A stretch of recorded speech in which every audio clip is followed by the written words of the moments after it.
बसा हळू बसा ढकलू नका. आपण दारात कोणी पाडलं.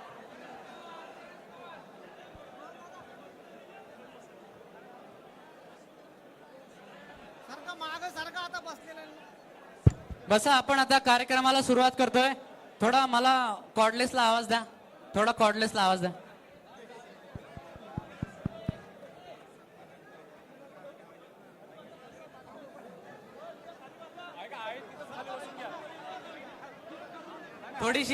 थोडीशी जागा ठेवायची. थोडीशी जागा ठेवा.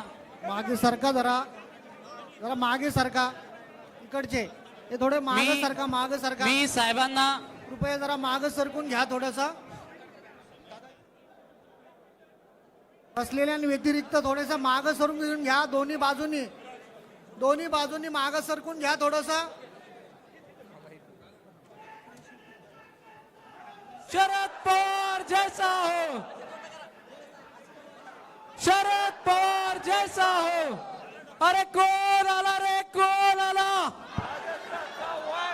अरे कोण आला रे, कोण आला?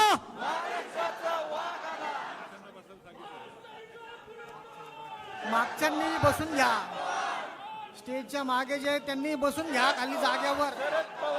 तरुणाईचा बुलंद आवाज, कृपया मागच्या लोकांनी पण बसून तरुणाईचा घ्यायचं. बुलंद आवाज. कृपया मागच्या लोकांनी बसून घ्या. मी आदरणीय साहेबांना विनंती करतो की आपण दीप प्रज्वलन करावं. छत्रपती शिवाजी महाराज, महात्मा ज्योतिराव फुले, सर्वांनी सहकार्य शाहू करा. महाराज आणि जरा डॉक्टर मागे बाबासाहेब सरकून घ्या. आंबेडकर यांच्या प्रतिमेला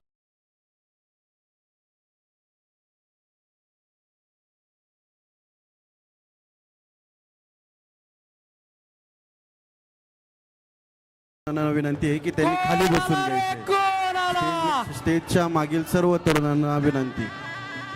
महाराष्ट्राचा बुलंद आवाज, अरे महाराष्ट्राचा बुलंद आवाज. स्टेजच्या मागे असणाऱ्या सर्व तरुण बंधू भगिनींना विनंती आहे की जरा आपण जागेवर बसून घ्या. मागे सरकून घ्या. कृपया समोर कोणी येऊ नका. मागे सरकून घ्या.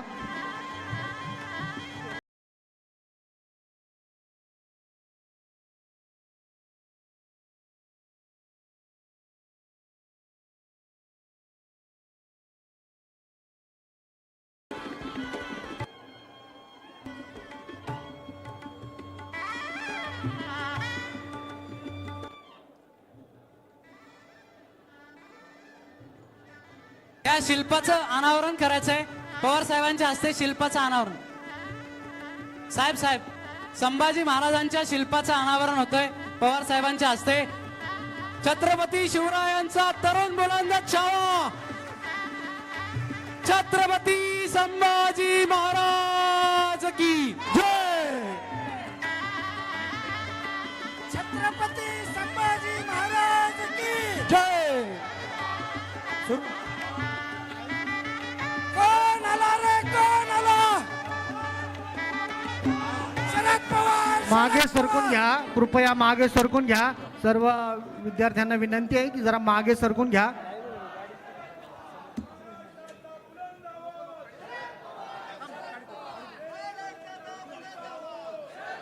कॉर्डलेसला आवाज द्या.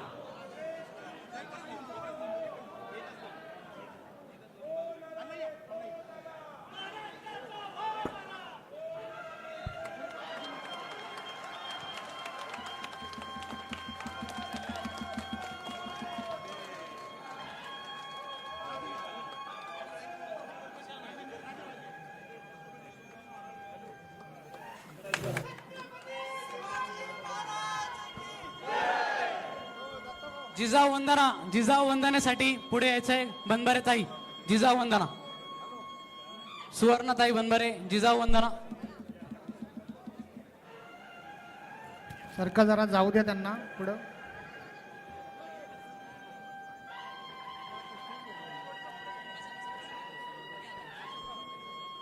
सर्व तरुणांना विनंती आहे जरा थोडं मागं सरकून घ्या प्लीज. कृपया विनंती करण्यात येत आहे. सर्वांनी थोडंसं मागं सरकून घ्यायचं आहे. मागं सरकून घ्या प्लीज. थोडंसं मागं सरका मित्रांनो. सहकार्य करा. सर्वांना जय जिजाऊ. जिजाऊ वंदनेसाठी मी सगळ्यांना नम्र विनंती करेल की आपण हात जोडायचे आहेत. जिजामाऊली गे तुला वंदनाही, तुझ्या प्रेरणेने दिशा मुक्तदाही. जिजामाऊली गे तुला वंदनाही, तुझ्या प्रेरणेने दिशा मुक्तदाही. भयातून मुक्ती मिळाली जनांना, गुलामी कुणाला कुणाचीच नाही. नसे दुःख कोणा, नसे न्यून कोणा, फुलांना मुलांना नसे दैन्य काही. जिजामाऊली गे तुला वंदनाही, तुझ्या प्रेरणेने दिशा मुक्तदाही. जशी पार्वती ती प्रिया शंकरासा, तशी प्रेरिका गे शहाजीस तूही. जसा सौविभागी बळी पूर्व काळी, शिवाजी जनांच्या तसे चित्त देही. जिजामाऊली गे तुला वंदनाही, तुझ्या प्रेरणेने दिशा मुक्तदाही.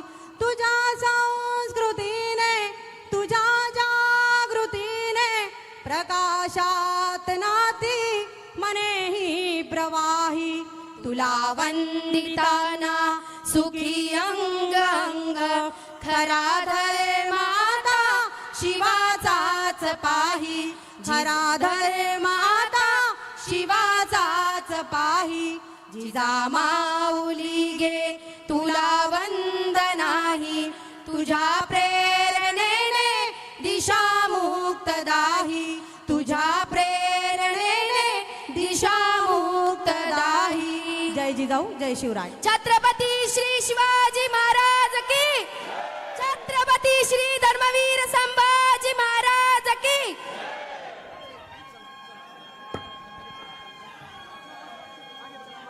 जरा थोडस कृपया मित्रांनो मागे सरका. या ठिकाणी जरा मागं व्हा, थोडस मागं हा. मागं सरका, थोडस मागं सरका सर्वांनी प्लीज.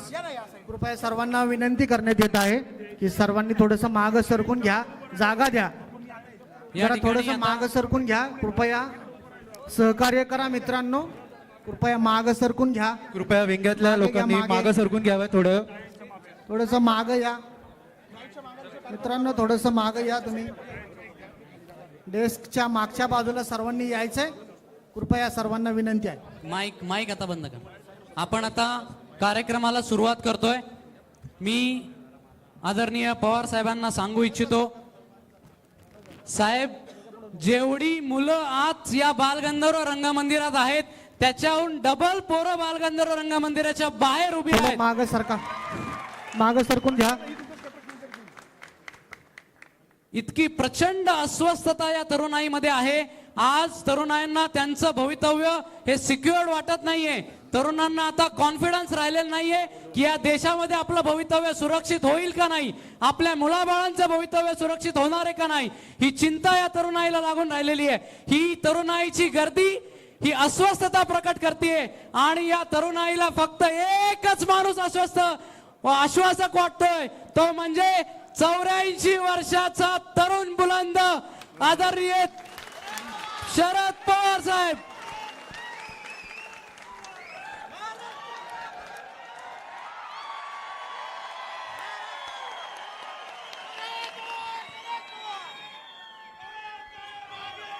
हम तुम्हारे साथ हैं, हम तुम्हारे साथ हैं. या ठिकाणी तरुणाईला थोडं काही झालं की लगेच हातपाय गळायला होतात, की निराशा येते, थोडस फ्रस्ट्रेशन येतं. परंतु आपल्याला माहितीये एवढी लोक सोडून गेली, एवढी डोंगरा एवढी संकट आली, पृथ्वी तलावर मानवावर जेवढे म्हणून आघात झाले असतील तेवढे आघात पवार साहेबांवर झाले, परंतु हा माणूस डगमगला नाही. सह्याद्री सारखा धीरोदात्तपणे धीर गंभीरपणे लढायला मैदानात आज सुद्धा साहेब उभे आहेत. म्हणून साहेब आपल्याला आश्वासक वाटत आहेत. आणि आजच्या या अस्वस्थ तरुणाई आणि आश्वासक साहेब या कार्यक्रमाचं प्रास्ताविक मी सर्वप्रथम आलेल्या मान्यवरांचं स्वागत करणार आहे. पवार साहेबांचं स्वागत करण्याची विनंती मी अखिल भारतीय शिवमहोत्सव समितीच्या संस्थापक अध्यक्ष विकास पासलकर यांना करतो. त्यांनी आदरणीय पवार साहेबांचं या ठिकाणी स्वागत करावं. छत्रपती संभाजी महाराजांचं शिल्प अश्विन कदम या शिल्पकारानं हे शिल्प तयार केलेलं आहे. मड स्टुडिओ त्याचा आहे बानेरला, जर्मनीवरून शिकून आलेला आहे आणि अत्यंत सुंदर असं शिल्प पवार साहेबांना भेट देण्यात येत आहे. छत्रपती शिवाजी महाराज की जय.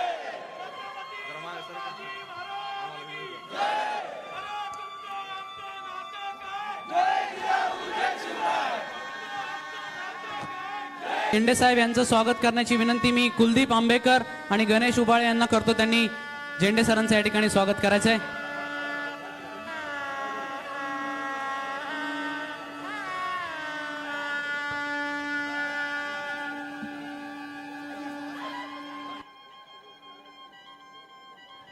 सर्वांनी जरा थोडंसं मागं सरकून घ्या. आयोजकांच्या वतीने सर्वांना विनंती करण्यात येत आहे, थोडंसं मागं सरकून घ्या. मित्रांनो, थोडंसं मागं सरकून घ्या. या ठिकाणी ऍडव्होकेट मिलिंद पवार आलेले आहेत. आमच्या सगळ्या केसेस 1 रुपयाही न घेता कालच त्यांनी आमची एक केस नील केलेली आहे आणि आम्हाला संभाजी ब्रिगेडच्या पोरांना केडेकर साहेबांना माहिती आहे की आम्हाला पोलीस सहज उचलून नेतात. काही झालं की आम्हाला पोलीस उचलून नेतात आणि आम्हाला सोडवण्याचं काम मिलिंद पवार साहेब करतात. त्यांचं स्वागत स्नेहल यांनी या ठिकाणी करावं.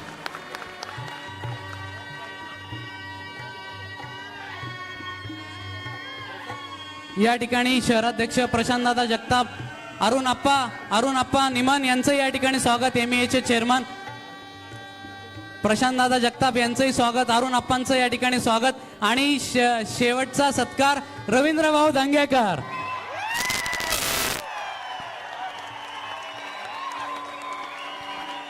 मोहनदादा जोशी, प्रशांत धुमाळ.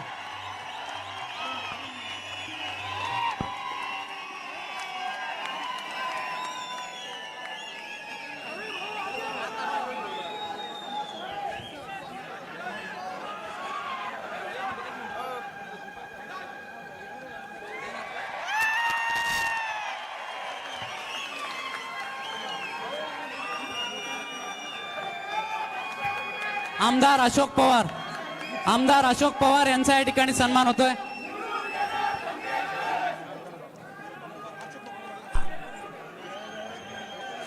आपल्याला आचारसंहितेची बंधनं आहेत. आमदार अशोक पवार, आमदार दीप्ती चौधरी यांचं या ठिकाणी सहर्ष स्वागत. मोहनदादा जोशी, आपल्या पाठीमागं भीष्म पितामहासारखं उभा राहिलेले मोहनदादा जोशी यांचा सन्मान या ठिकाणी होईल. आणि आता आपण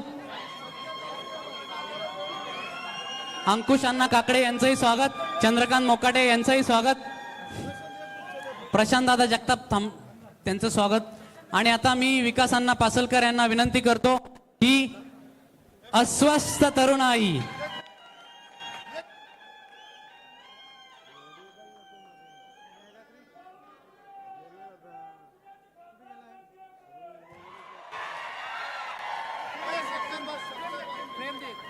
प्रमिला ताईंचा सन्मान या ठिकाणी करा.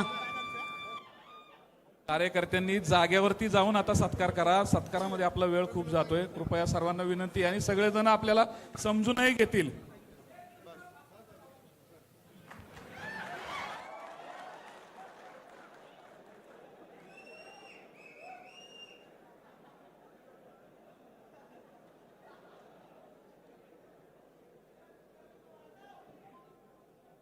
पुण्यातल्या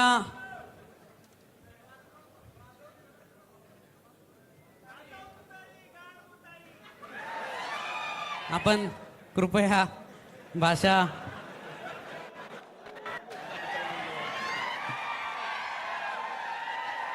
ही सगळी तरुणाई इतकी अस्वस्थ असताना आम्ही पुणे शहरात प्रत्येक तरुणाईपर्यंत पोहोचलो. आमच्या पायाला त्या ठिकाणी गोळे आले आणि प्रत्येक तरुणाईला साहेब आश्वासक वाटत होते. तर का वाटत होते तर आपण ज्यावेळेस सकाळी उठून आवरून बाहेर पडतो त्याच्या अगोदर पवार साहेब 2 जिल्ह्यातून जाऊन 3ऱ्या जिल्ह्यात पवार साहेबांचा प्रवेश झालेला असतो. साहेब, तरुणाईला प्रश्न आहे की एवढा उत्साह आपल्यामध्ये येतो कुठून? आणि या ठिकाणी या कार्यक्रमाचं प्रास्ताविक अखिल भारतीय शिवमहोत्सव समितीचे अध्यक्ष विकास अण्णा पासलकर यांनी करावं. अस्वस्थ तरुणाई आणि आश्वासक साहेब विकास अण्णा पासलकर.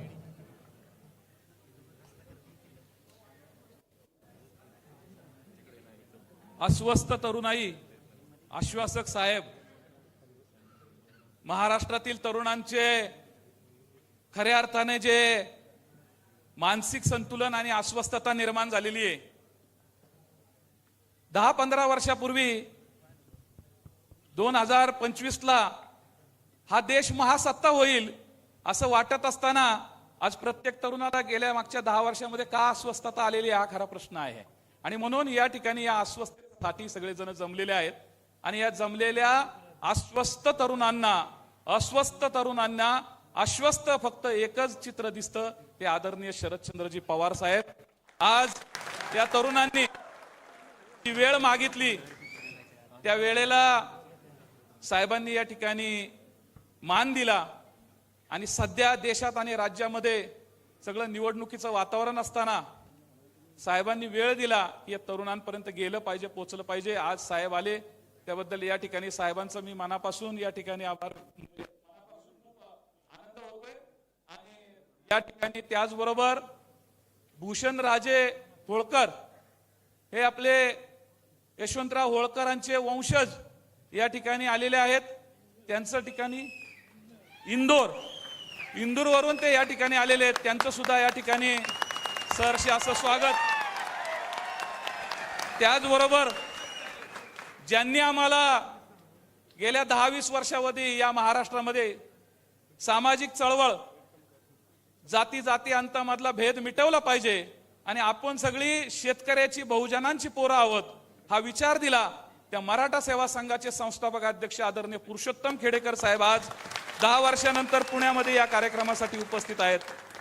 त्याचबरोबर युक्रांच्या माध्यमातून महाराष्ट्रामध्ये आणि महाराष्ट्राच्या बाहेर सुद्धा सामाजिक दृष्ट्या हा देश, इथली भूमी धर्मवादामध्ये कुठं अडकू नये, धार्मिकतेने लोकांचं जीवन हे उद्ध्वस्त होतं, हे युक्रांच्या माध्यमातून ज्यांनी महाराष्ट्राच्या आणि देशाच्या कानाकोपऱ्यापर्यंत पोहोचवलं ते डॉक्टर कुमार सप्तर्षी साहेब या ठिकाणी आज या आमच्या विनंतीला मान देऊन या ठिकाणी उपस्थित राहिले. त्यांचं सुद्धा या ठिकाणी स्वागत करतो.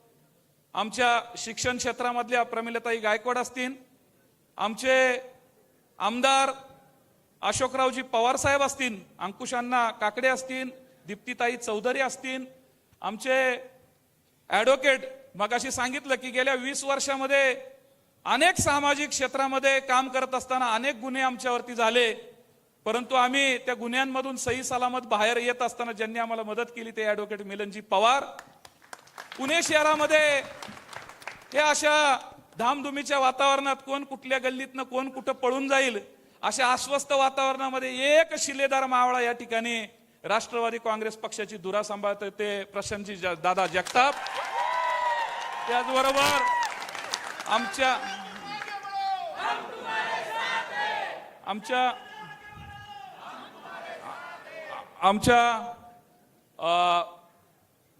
सरकारी यंत्रणेमध्ये काम करत असताना कलेक्टर आयुक्त म्हणून काम केलं ते संभाजीराव झेंडे साहेब या ठिकाणी उपस्थित आहेत. त्यांचं सुद्धा या ठिकाणी मी स्वागत करतो. MUE चे निमन साहेब या ठिकाणी उपस्थित आहेत, त्यांचं देखील या ठिकाणी स्वागत. आमचे मित्र आणि सहकारी आणि माजी आमदार कोथरूडचे पहिले आमदार चंद्रकांतजी मोकाटे साहेब, त्यांचं देखील या ठिकाणी स्वागत करतो. आणि माजी आमदार मोहनदादा जोशी यांचं सुद्धा या ठिकाणी स्वागत करतो.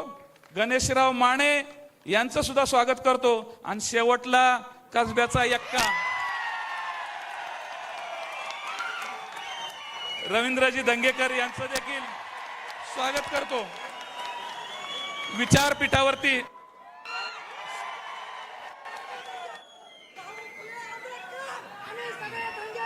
एक मिनिट, आपण छत्रपती शिवरायांपासून सुरू झालेली शृंखला शिवशाहू फुले आंबेडकर या विचारधारेमध्ये तयार होत असताना आज तरुणांना का अस्वस्थता वाटते? आता हे सगळेजण महाराष्ट्रातले आणि देशातले सगळे नेते सांगतात की तरुण हे क्रांती करू शकतात, तरुण हे क्रांती करू शकतात, तरुण हे सगळं बदलू शकतात. परंतु मित्रहो, हे अर्ध सत्य आहे. तरुण हे क्रांती करू शकत नाही, वैचारिक तरुण क्रांती करू शकतात, हे लक्षात ठेवा. आणि दुसरे जे तुम्ही म्हणता ना की जे वेड्यात वीर दौडले, त्या पद्धतीने हे तरुण जर खऱ्या अर्थाने वैचारिक वसा आणि वारसा घेतला, क्रांती या देशाला परिवर्तनाच्या दिशेने घेऊन जाते. कारण या क्रांतीची बीजे ज्यांनी रोवली ते छत्रपती शिवाजी महाराज, शिव फुले शाहू आंबेडकर. ही जी आपली जी शृंखला आहे, या शृंखलेने या देशामध्ये, या राज्यामध्ये एक वेगळाच आयाम आपल्या समोर घालून दिलेला आहे. आणि म्हणून या तरुणांना दिशा देण्यासाठी, या तरुणाईचा अस्वस्थता तरुण का आहे, तर गेल्या अनेक वर्षाचा आपण अभ्यास केला तर आज साहेब हे MPSC मधले नुसते तरुण नसून इंजिनिअरिंगच्या क्षेत्रामधले तरुण आहेत, वेगवेगळ्या क्षेत्रामधले तरुण आहेत. परंतु त्या तरुणांना 2 वर्षापूर्वी 3 वर्षापूर्वी परीक्षा होते आणि त्या परीक्षेचा रिझल्ट लागल्यानंतर नियुक्ती मात्र पुढच्या 2 वर्षांनी होते. ही अत्यंत महाराष्ट्रातली सध्याची परिस्थिती आहे. आणि ज्या मागच्या कालखंडामध्ये अनेक केसेस किंवा अनेक विषय घेऊन महाराष्ट्राच्या मंत्रालयामध्ये जात असताना माझ्या समोर PSIच्या अनेक मुली होत्या. त्या मुली, त्यांची केस पहिल्या सरकारमध्ये देवेंद्रजी फडणवीस मुख्यमंत्री असताना त्यांची केस तिथं सुरू झाली, ती आजपर्यंत सुद्धा मिटलेली नाहीये. त्यामधल्या निम्म्या मुलींची लग्न सुद्धा आई वडिलांनी लावून दिली. ही खऱ्या अर्थाने महाराष्ट्रामध्ये अत्यंत महिला, मुली आणि तरुण हे अस्वस्थ आहेत. आज साहेब खेड्यापाड्यातली ही मुलं ज्या पद्धतीने मराठवाड्यामधनं, विदर्भामधनं पुणे शहरामध्ये येतात आणि पुणे शहरामध्ये येत असताना त्यांच्या रोजीरोटीचा, त्यांना राहण्यापासून या ठिकाणी त्यांनी वास्तव्य करणं, त्याबरोबर त्यांची मेस असेल, हे सगळं असेल, हा खर्च, क्लासेस, हे सगळं करत असताना त्या तरुणांना आमची परीक्षा खरोखर होईल का, व्यवस्थित होईल का, ते आम्हाला मार्क्स खरे मिळतील का? कारण या देशामध्ये, या राज्यामध्ये अशी परिस्थिती आहे की मुलं परीक्षा 1 महिन्यानी 2 महिन्यांनी परीक्षा देणार आहेत, परंतु त्या मुलांना कुठल्याही पद्धतीचं आचारसंहिता किंवा याची कल्पना अधिकाऱ्यांना नव्हती का? आज आचारसंहिता या देशामध्ये लागलेली असताना आज हजारो मुलं परीक्षेपासून वंचित राहणार. 2 महिने या मुलांनी या पुणे शहरामध्ये किंवा इतर ठिकाणी कसे काढायचे?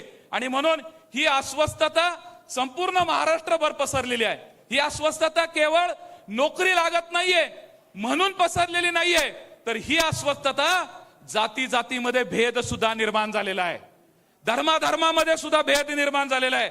आज साहेब पुणे शहरामध्ये खेडेकर साहेबांना माहिती आहे, कुमार सप्तर्षी सरांना माहिती आहे. आज या विद्यार्थ्यांबरोबर गेल्या 10 दिवसामध्ये काम करत असताना त्या अगोदर सुद्धा माहिती होतं की या ठिकाणी हॉस्टेलमध्ये सुद्धा आता सगळ्या जाती जातीची मुलं एकत्र राहायला लागलेली आहेत. अरे कुठे ते आमच्या खेडेगावामध्ये 20 वर्षापूर्वी, 25 वर्षापूर्वी, 30 वर्षापूर्वी कुठली जात माहीत नव्हतं. आम्हाला इस्लामच्या बरोबर जेवण करत होतो, कांबळे बरोबर काहीतरी करत होतो, आमच्या गुरुनाथ गोसावी असेल, एकत्र आम्ही होतो.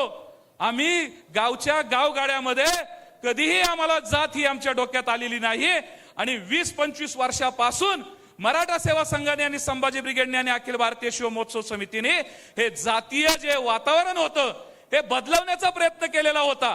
परंतु हे वातावरण बदलत असताना अलीकडे 10 वर्षामध्ये या महाराष्ट्राचा बिहार करून टाकलेला आहे.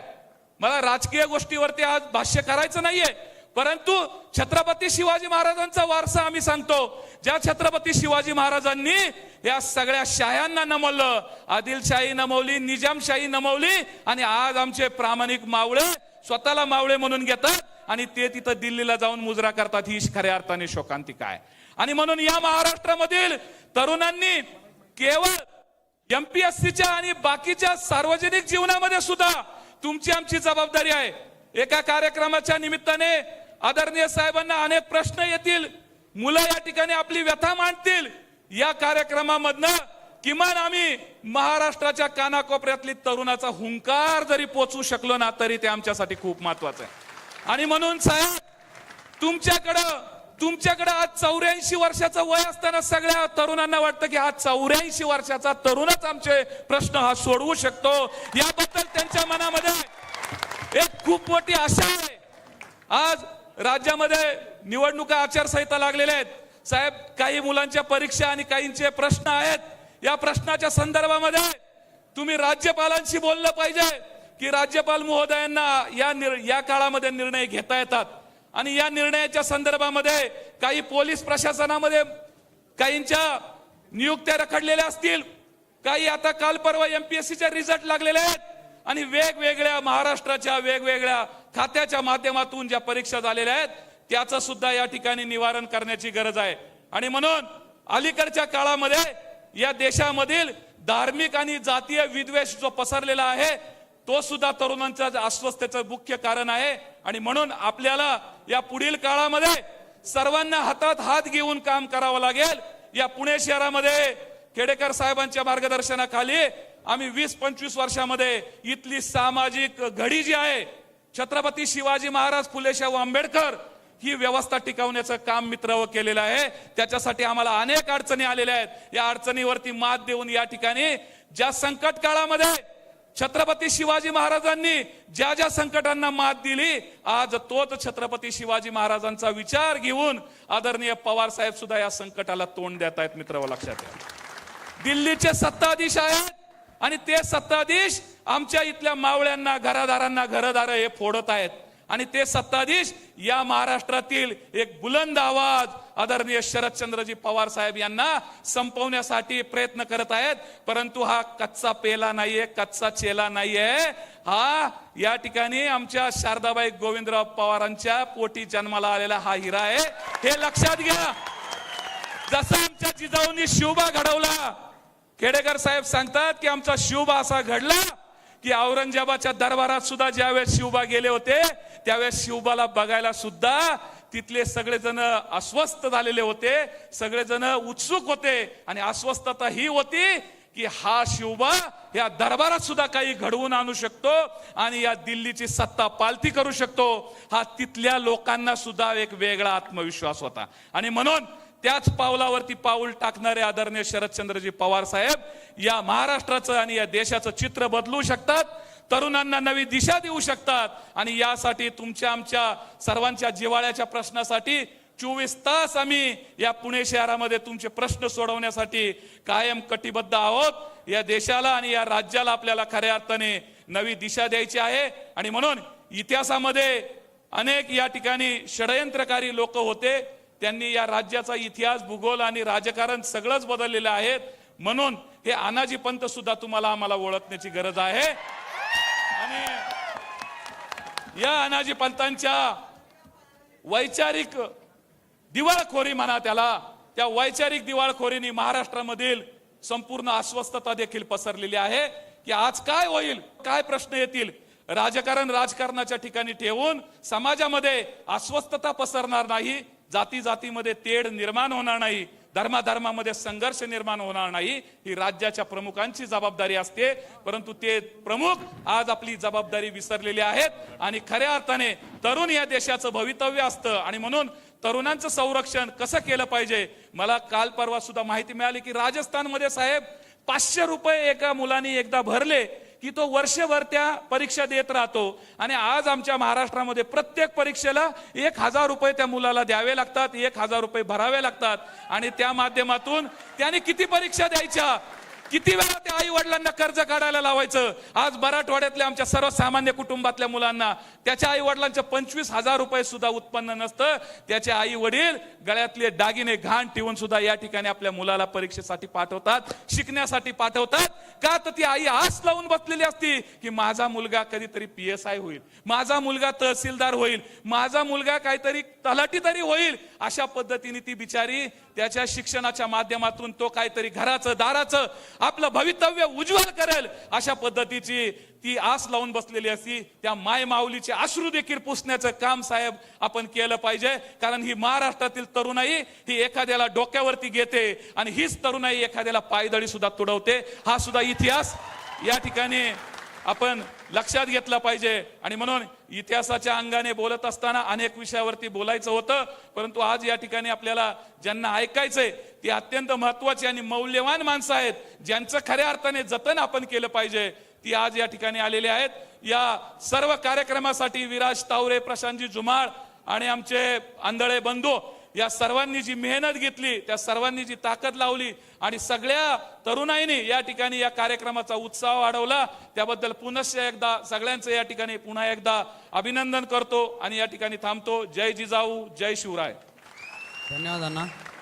महाराष्ट्राचा बुलंद आवाज शरद पवार, शरद पवार. पवार साहेब आगे बढ़ो. हम तुम्हारे साथ है. महाराष्ट्राचा बुलंद आवाज शरद पवार, शरद पवार. काळ्या आईशी इमान राखणाऱ्या, काळ्या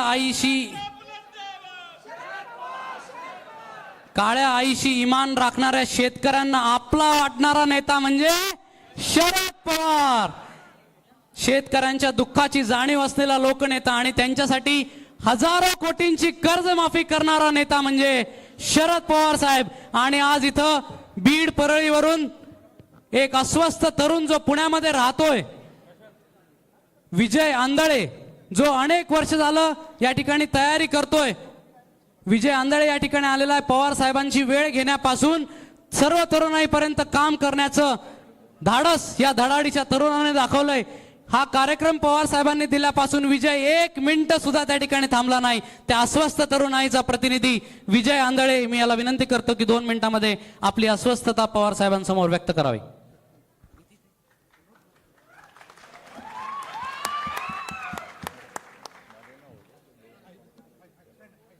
अस्वस्थ चित्त आहे की काय बोलावं ते समजत नाही. अस्वस्थ चित्त आहे की काय बोलावं ते समजत नाही. त्यात विराज सरांनी सांगितलं की 2 मिनिटात बोलू, त्याच्यामुळे मी अजूनच अस्वस्थ झालोय. साहेब, विद्यार्थ्यांचा प्रतिनिधी म्हणून माझी जबाबदारी आहे की नेमकी काय अस्वस्थता आहे आमची ती तुमच्यापर्यंत पोहोचली पाहिजे. साहेब, 2023 या वर्षामध्ये वेगवेगळ्या खात्याअंतर्गत कमीत कमी 25 ते 30 परीक्षा झाल्यात. एका परीक्षेची फीस 1000 रुपये. साहेब, 30,000 रुपये जर फक्त परीक्षेचं शुल्क भरायचं असेल, बाकी खर्च फॉर्म भरलेला असतो. कोल्हापूरला सेंटर येतंय, नागपूरला. हे नागपूरचं सेंटर आधी आपल्याला बंद पाडायचंय. त्याच्याशिवाय आपले प्रश्न सुटणार नाही. माझी अशी विनंती आहे साहेब, मराठवाड्यातल्या शेतकऱ्याला 30,000 रुपये सुद्धा उत्पन्न नाही. माझ्याकडे खतबिया घेतलेल्या पावत्या आहेत. माझं बिल झालंय 25,000 रुपये. माझ्याकडे सोयाबीनची पट्टी आहे. सोयाबीनचं उत्पन्न झालंय 17,700 रुपये. मी माझ्या आईला सांगितलं होतं की आई, दिवाळीच्या अगोदर परीक्षेचं आमचं नोटिफिकेशन आलं. आई म्हणलं मी दिवाळीला येणार नाही, कारण पेरणीच्या तोंडावर 16 जूनला आमची परीक्षा आहे. 16 जूनला परीक्षा आहे. साहेब, मी दिवाळीला गेलो नाही. मी आणि माझी बहीण आम्ही 2 जण इथं शिकतात. 20,000 रुपये महिन्याला लागतात. 20,000 रुपये कुठून आणायचे? 17,700 2023चं माझ्या वडिलाचं उत्पन्न आहे. अशी परिस्थिती असताना आणि दिवाळीला मी गेलो नाही. साहेब, 28 एप्रिलला आमची राज्यसेवेची परीक्षा होती. 20 दिवस झालं आयोगानं नोटिफिकेशन काढलंय. अनिश्चित काळासाठी परीक्षा पुढे ढकलली. आता माझ्या समोर प्रश्न आहे की जून नंतरचे पैसे मी कुठून आणणार आहे? ही फक्त माझी नाही, इथं बसलेल्या सगळ्या पोरांची तीच परिस्थिती आहे. साहेब, 15 रुपयाला वडापाव झालाय. ह्या सगळ्या तरुणांना विचारा. रविवारी संध्याकाळी उपाशी असतात का नाही विचारा साहेब. रविवारी संध्याकाळी सगळे तरुण उपाशी असतात. मेस बंद असते. 10,000 रुपये फक्त राहण्याचा आणि खाण्याचा आणि अभ्यासिकेचा खर्च 10,000 रुपये. साहेब, शेतकऱ्याच्या जातीला ते परवडत नाहीत. मी शेतकऱ्यांचा साहेब, एक उपमुख्यमंत्र्याला प्रश्न केला की तुम्ही 1000 रुपये फीस का ठेवताय? त्यांनी उत्तर दिलं की विद्यार्थ्यांना सिरियसनेस यावा म्हणून. विद्यार्थ्यांना सिरियसनेस यावा म्हणून. माझी अशी विनंती आहे, आदरणीय फडणवीस साहेब, तुम्हाला आमचा सिरियसनेस बघायचा असेल, तुम्ही सरकार पाडण्यासाठी जसं वेषांतर करून जात होता तसं वेषांतर कर. तुम्ही नारायण सदाशिव शनिवार पेठेत हिंडून बघा. तुम्हाला तरुणांमधील सिरियसनेस दिसून येईल. तुम्हाला तरुणांमधील सिरियसनेस तुम्ही नाहीत. सिरियसनेस तुम्ही शेतकऱ्यांबद्दल नाहीत. सगळी शेतकऱ्यांची पोरं आहेत. शेतकरी अस्वस्थ आहे म्हणून त्यांचे तरुण अस्वस्थ आहेत. तुम्ही व्यापाऱ्यांच्या जीवावर निवडून आलात, व्यापारी सुद्धा अस्वस्थ आहे. एवढा अंडर करंट आहे साहेब. राजकीय भाषण करायचं नाही, पण सगळ्या अडचणी ह्या चुकीच्या राजकारण्यांनी विद्यार्थ्यासमोर आणून ठेवलेले आहेत. माझे असे साहेब, हर हर महादेव म्हणल्यानंतर जेवढी ऊर्जा मावळ्याने येत होती, तेवढी महाराष्ट्राचा बुलंद आवाज शरद पवार म्हणल्यानंतर या तरुणांमध्ये येते. साहेब साहेब मी एक कविता आणलेली आहे. महाराष्ट्र भूषण मंगेश पाडगावकरांची माफी मागून मी सलाम ही कविता तुमच्या समोर सादर करतो. भय आणि शोषण यांचा पाय असलेली आणि खोट्या शब्दांनी झुलवणारी आपली जी संस्कृती आहे, त्याबद्दल माझ्या शेतात काम करणाऱ्या आई वडिलांना मी सलाम करून, सलाम सबको सलाम, ज्याच्या हातात दंडा त्याला सलाम, लातेच्या भयाने डावा हात गांडीवर ठेवून उजव्या हाताने सलाम, बघणाऱ्याला सलाम न बघणाऱ्याला सलाम, विकत घेणाऱ्याला सलाम आणि विकत घेण्याचा इशारा करणाऱ्याला सलाम, ईडीला सलाम, सीबीआयला सलाम, पोलिसांच्या चौकशीला सलाम. साहेब, ही तरुण ईडी सीबीआयला अस्वस्थ होऊन नाही, ही सरकारच्या चुकीच्या धोरणाला अस्वस्थ होऊन इथं तयार झालेली पिढी आहे. साहेब, फुले शाहू आंबेडकरांच्या महाराष्ट्रात जातीत भांडण लावणारे अनाजी पंतांना माझा सलाम. सलाम प्यारे भाई और बहनों, सबको सलाम. साहेब, विद्यार्थी अस्वस्थ, शिंद्यांना सलाम, मिंद्यांना सलाम, खोक्यांना सलाम, बोक्यांना सलाम. साहेब, आता मी शेवटचं आता मी पवार साहेबांना डेडिकेट एक शेर म्हणणार आहे. लहू में भीगे तमाम मौसम गवाही देंगे कि तुम खड़े थे, वफा के रास्ते का हर मुसाफिर गवाही देगा कि तुम खड़े थे, शहर का सूरज गवाही देगा जब अंधेरे की कोख से निकलने वाले सोचते थे कि कोई जुगनू बचा नहीं तो तुम खड़े थे. तुम्हारे भाई, तुम्हारे बेटे, तुम्हारी बहनें, तुम्हारे माए, तुम्हारे मिट्टी का जर्रा जर्रा गवाही देगा कि तुम खड़े थे. 100 आने वाली तमाम नस्लें गवाही देंगे कि तुम खड़े थे. पवार साहेब, या महाराष्ट्राला तुम्ही वाचवा.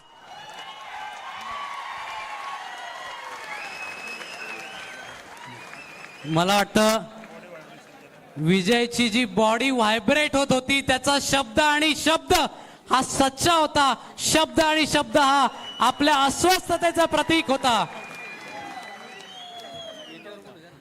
अरे, महाराष्ट्रात असं कुठलं गाव नाही जिथं पवार साहेबांचा वावर नाही. महाराष्ट्रात असं कुठलं क्षेत्र नाही जिथं पवार साहेबांचा वावर नाही. उद्योग, कला, क्रीडा, साहित्य, नृत्य, नाट्य, संगीत सगळ्यांना आपला वाटणारा देशाचा नेता म्हणजे शरद पवार साहेब. आणि आता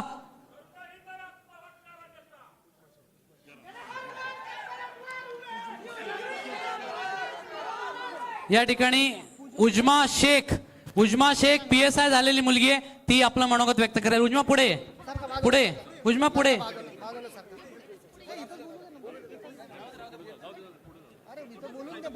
बोल, तिथून बोल.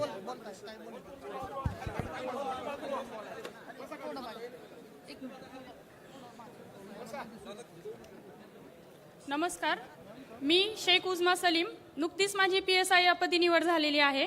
मी बीड जिल्ह्यातील आष्टी तालुक्यातून आली आहे. 4 महिन्यांची असताना माझ्या वडिलांचं छत्र हरवलं, परंतु आईनं खचून न जाता सांभाळ करून मला इथपर्यंत आणलं. माझी आई ही जिल्हा परिषद शाळेत खिचडी बनवण्याचं काम करते.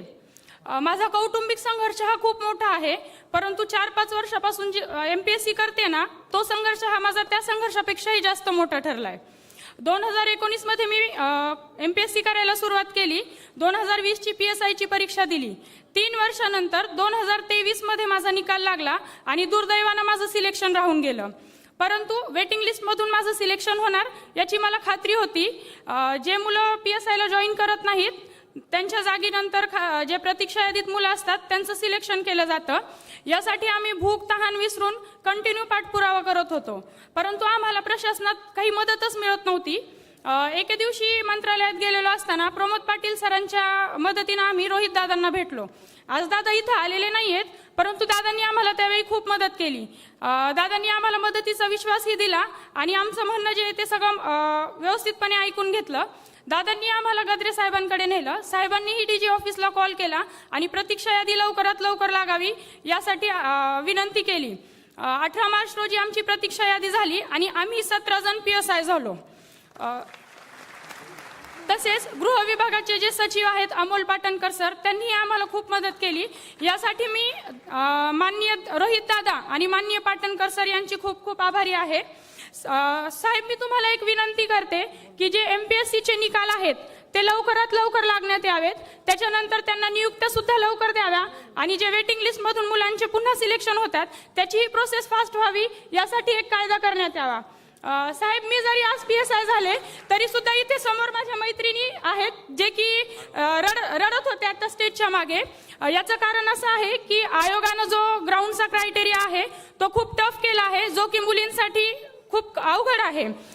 2021ला 1.5 वर्ष भेटून सुद्धा 112 जागांपैकी फक्त 64 मुली पास झाल्या. एकीकडे आपण महिला सबलीकरणाच्या गोष्टी करतो आणि दुसरीकडे महिलांचं खच्चीकरण होत आहे आणि 20 वर्षांमध्ये हे पहिल्यांदाच होत आहे. साहेब, तुम्हाला विनंती आहे की या मुद्द्याकडे तुम्ही आवर्जून लक्ष द्यावं.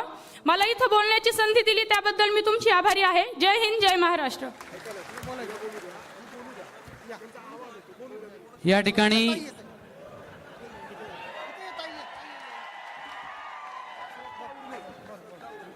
या ठिकाणी श्रद्धा उरणे व्हिडिओ झालेली आहे. श्रद्धा आपलं मनोगत व्यक्त करते. श्रद्धा उरणे.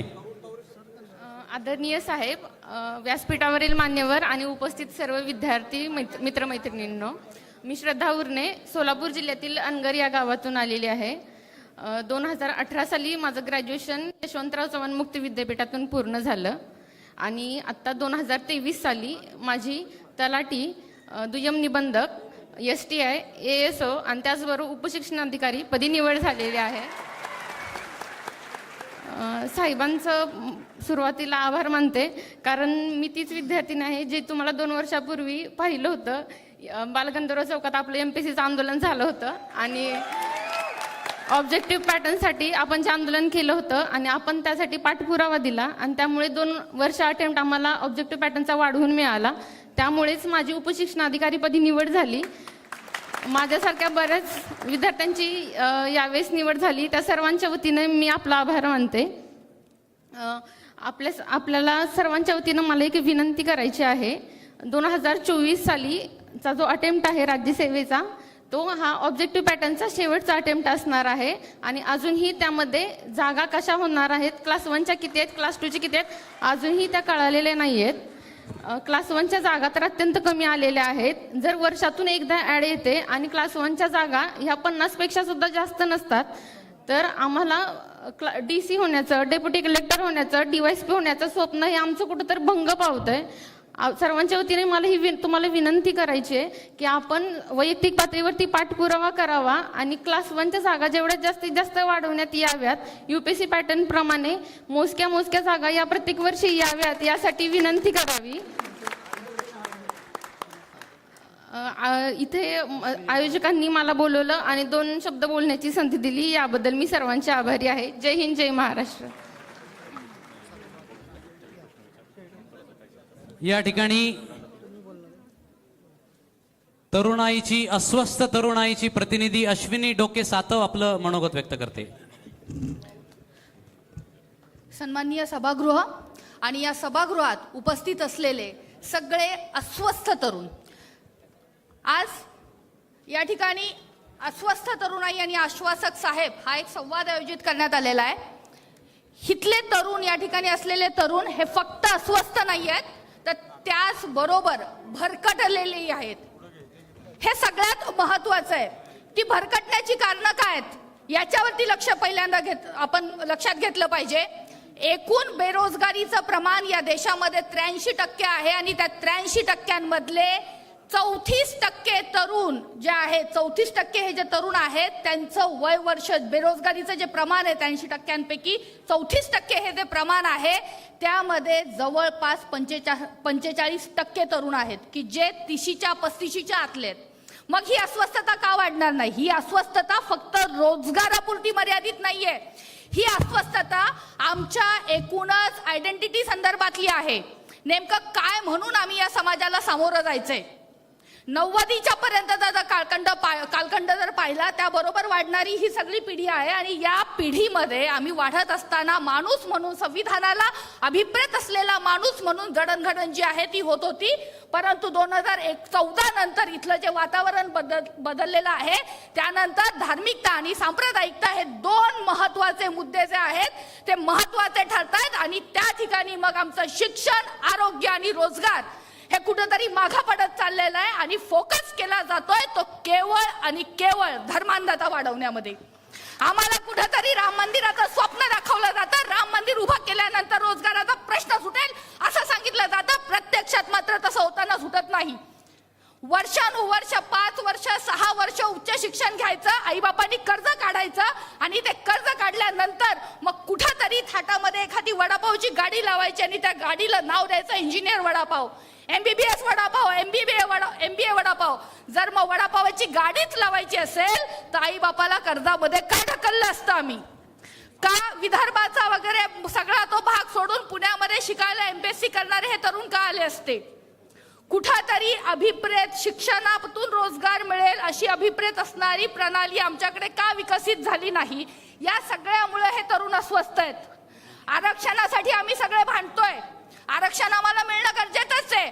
पण दुसरीकडे त्याचबरोबर सरकारी नोकऱ्या आणि सरकारी शिक्षणाच्या जागा ह्या कमी केल्या जातात. म्हणून सुद्धा आम्ही तरुण जे आहेत, हे सगळे तरुण मित्र जे आहेत ते अस्वस्थ आहेत. आणि ह्या अस्वस्थ तरुणाच्या अस्वस्थतेला कुठेतरी वाट रिकामी करून देणं, त्यांचं म्हणणं जे आहे ते ऐकून घेणं हे खूप महत्वाचं वाटतं. आज या ठिकाणी या सगळ्या इलेक्शनच्या धामधुपीमध्ये तुम्ही जो वेळ दिलात आणि हे ऐकून घेतलं, त्यासाठी तुमचे खरोखरच आभार. धन्यवाद.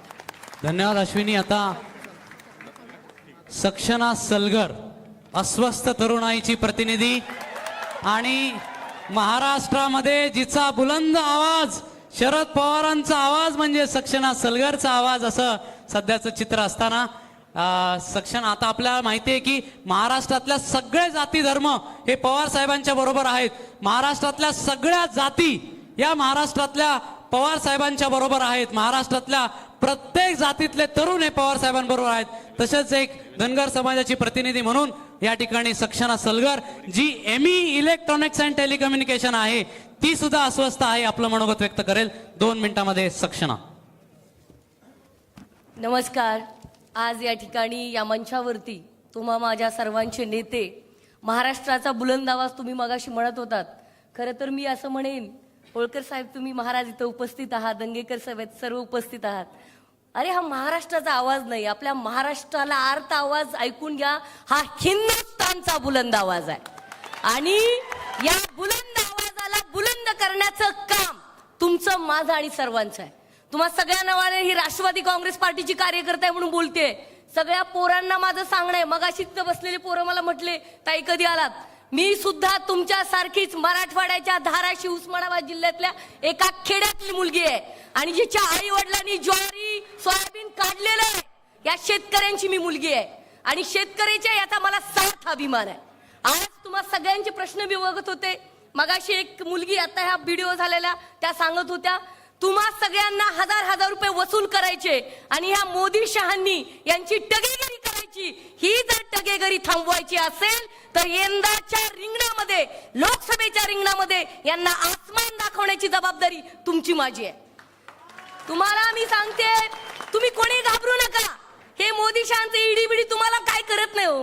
अरे आपण कष्टाने इथं आलेलो आहेत. आपले आई वडील कष्ट करतात. 50 खोके आणि तुम्ही एकदम ओके म्हणतायत. अंकुशांना विदर्भामध्ये वर्ध्यामध्ये गेले होते मी 2 महिन्याखाली. तिथं खाली बसलेले ग्रामपंचायतचे सरपंच म्हणले माजलेले बोके. मी म्हटलं ही भाषा नकोय, तर ते म्हणले ताई हो आम्ही यंदा ठरवलेलं आहे म्हणे. जसं मी विचारलं दंगेकर साहेब, आता एका ठिकाणी आम्ही चहा घेण्यासाठी थांबलो होतो, पुणेकर काय म्हणतात? यंदाचा खासदार दंगेकर. ईडी बीडी सीडी काय नाही. आणि या देशामध्ये ज्यांनी नाव अव्वल केलंय, एकदा नाही, दोनदा नाही, 9 वेळा महासंसद रत्न, 4 दिवस मी दौंडमध्ये होते. हे महाशय देवेंद्रजी इंदापूरमध्ये होते. अहो गाव गाड्यामध्ये गावागावात चप्प्या चप्प्यात लोक म्हणतात महाराष्ट्राचा बुलंद आवाज शरद पवार, शरद पवार. त्यामुळे तरुणांना मला सांगायचंय, ही निवडणूक तुम्ही हातात घ्या. अभ्यास करण्याबरोबरच या लोकशाहीचं जतन, संवर्धन करणं, प्रोटेक्ट करणं, दिस इज अवर मोरल रिस्पॉन्सिबिलिटी. मी तर म्हणेन प्रायोरिटीने तुम्ही या निवडणुकीमध्ये भाग घ्या. ही गरज आहे. या अमित शहा मोदींना महाराष्ट्राचा आवाज काय दाबायचा आहे ते विचारलं पाहिजे. अरे या महाराष्ट्राची संस्कृती आहे, छत्रपती शिवरायांचा विचार आहे. मागच्या 500 वर्षाखाली शिवराय दिल्ली समोर झुकले नव्हते आणि आज शरद पवार नावाचं वादळ दिल्लीला झुकवल्याशिवाय राहणार नाही. हा प्रण तुम्ही आम्ही घ्यायचा आहे. ही आपली लढाई आहे. उर्दू मध्ये एक शेर आहे, गिरते हैं शेर सवार ही मैदाने जंग में. अरे गिरते हैं शेर सवार ही मैदाने जंग में, वो तिफल क्या गिरे, वो तिफल क्या गिरे जो घुटनों के बल चले, जो घुटनों के बल चले. त्यामुळे मी जास्त काही बोलत नाही. एकच म्हणेन, मुलांनो, तरुणींनो आणि पुणेकरांनो, महाराष्ट्राच्या भागातून आलेल्या सर्व लोकांनो, ही निवडणूक आपण हातात घ्यायची आणि दाखवायचंय कुणी गुजरात महाराष्ट्राला चालवू शकत नाही. हमारा शेर जिंदा है. और एक बताना, जो इनका बताते कि इनकी एज क्या हो गई, उम्र क्या हो गई, त्यांना एकच सांगणं आहे, शेर बूढ़ा भी हो जाए तो घास नहीं खाता. Tiger is back, Sharad Pawar. जय हिंद, जय महाराज. थँक्यू. क्या बात आहे. Tiger is back, Sharad Pawar, Sharad Pawar. मला वाटतं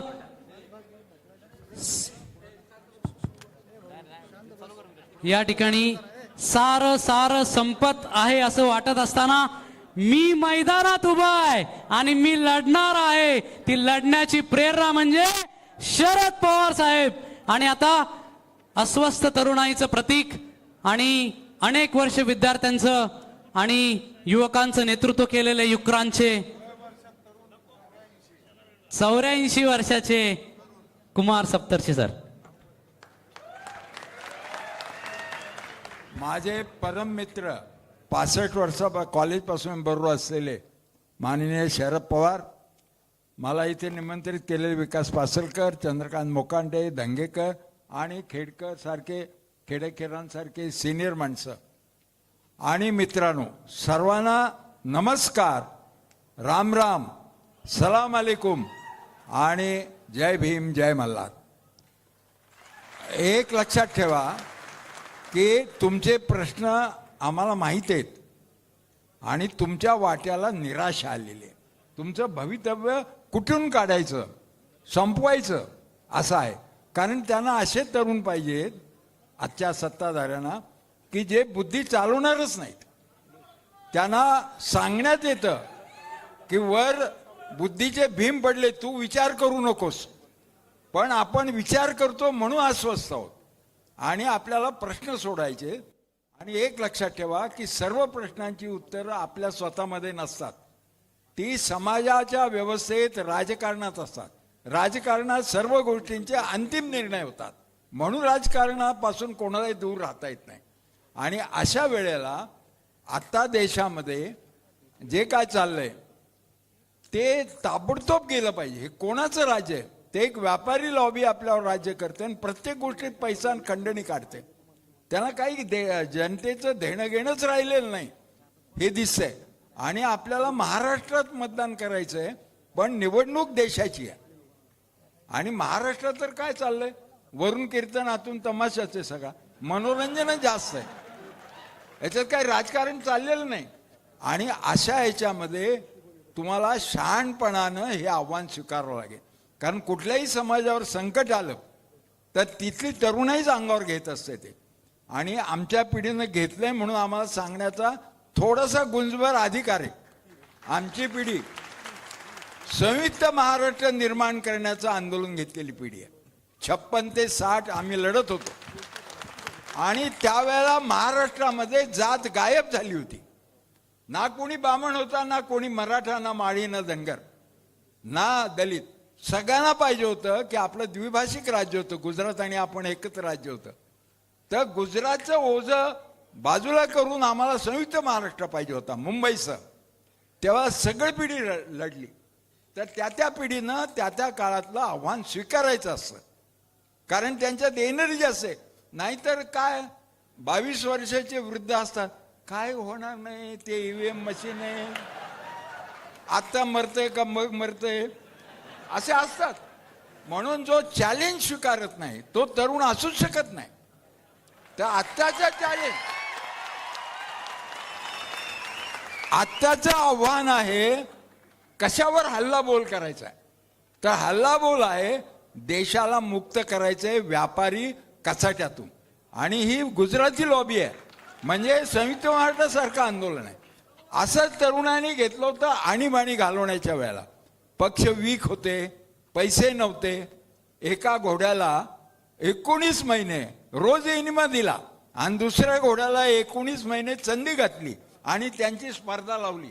अशी 77ची लोकसभा निवडणूक होती. इतके हवालदिल झालेले आम्ही जनता पार्टीचे लोक, पण तरुणांनी हातात घेतली निवडणूक आणि पैसा लागला नाही, काही लागलं नाही. तर तीच तिसरी वेळ महाराष्ट्रावर आता आलेली आहे की पक्ष वीक आहेत. विरोधी पक्ष वीक नसते, त्यांचा चिखल झाला नसता तर कमळ उगवलंच नसतं. कमळ फक्त चिखलात उगत. आणि धर्माच्या नावाखाली लोकांचे मेंदू बंद पाडणं, म्हणजे जसं काही मोदी आले मग धर्म आले. धर्म आपल्या देशामध्ये 2,000 वर्षापासून. जगात जेवढे धर्म आहेत तेवढे भारतात आहेत. मग बाकीच्या लोकांना चाललं सर्व धर्म. आणि आत्ताच काय अडचण आली, जाती आधीपासूनच आहेत देशात, पण जाती द्वेष आत्ता वाढलेला. आता ओबीसी, मराठा, बामण, मराठा सगळं असं नुसते भांडणं, म्हणजे द्वेषाने बुद्धी बंद पडते. म्हणून बुद्धी. आणि असा काळ जर्मन नावाच्या देशात 90 वर्षापूर्वी आला होता. एका हिटलर नावाच्या माणसानं सगळ्यांची सत्सद्विवेक बुद्धी नष्ट करून टाकली ती, चांगल्याची. तर आपली सत्सद्विवेक बुद्धी आपल्याला जपायला पाहिजे. आपण बुद्धीनं विचार करायला पाहिजे. आता इलेक्ट्रोल बॉन्ड्स वगैरे बघितले आपण, तर काय सगळं खंडणी करणारं सरकार खंडणीवाल्यांना पकडतं, तर सरकारच खंडणी बहादर आहे. तर अशा सरकारला घालवणं, विरोधी पक्ष वीक असतील, त्यांच्यात वाद असतील, उमेदवार पसंत नसेल, पण एवढी एकच गोष्ट तुम्हाला RSS वाल्यांकडनं घेतली पाहिजे, भाजपवाल्याकडे. ते काय करतात, कुणी उमेदवार आला की त्यांचं सैन्य फिरतं. कळलं का तुम्हाला? उमेदवार फार मोठा चांगला आहे म्हणजे शेंदूर लावायचा.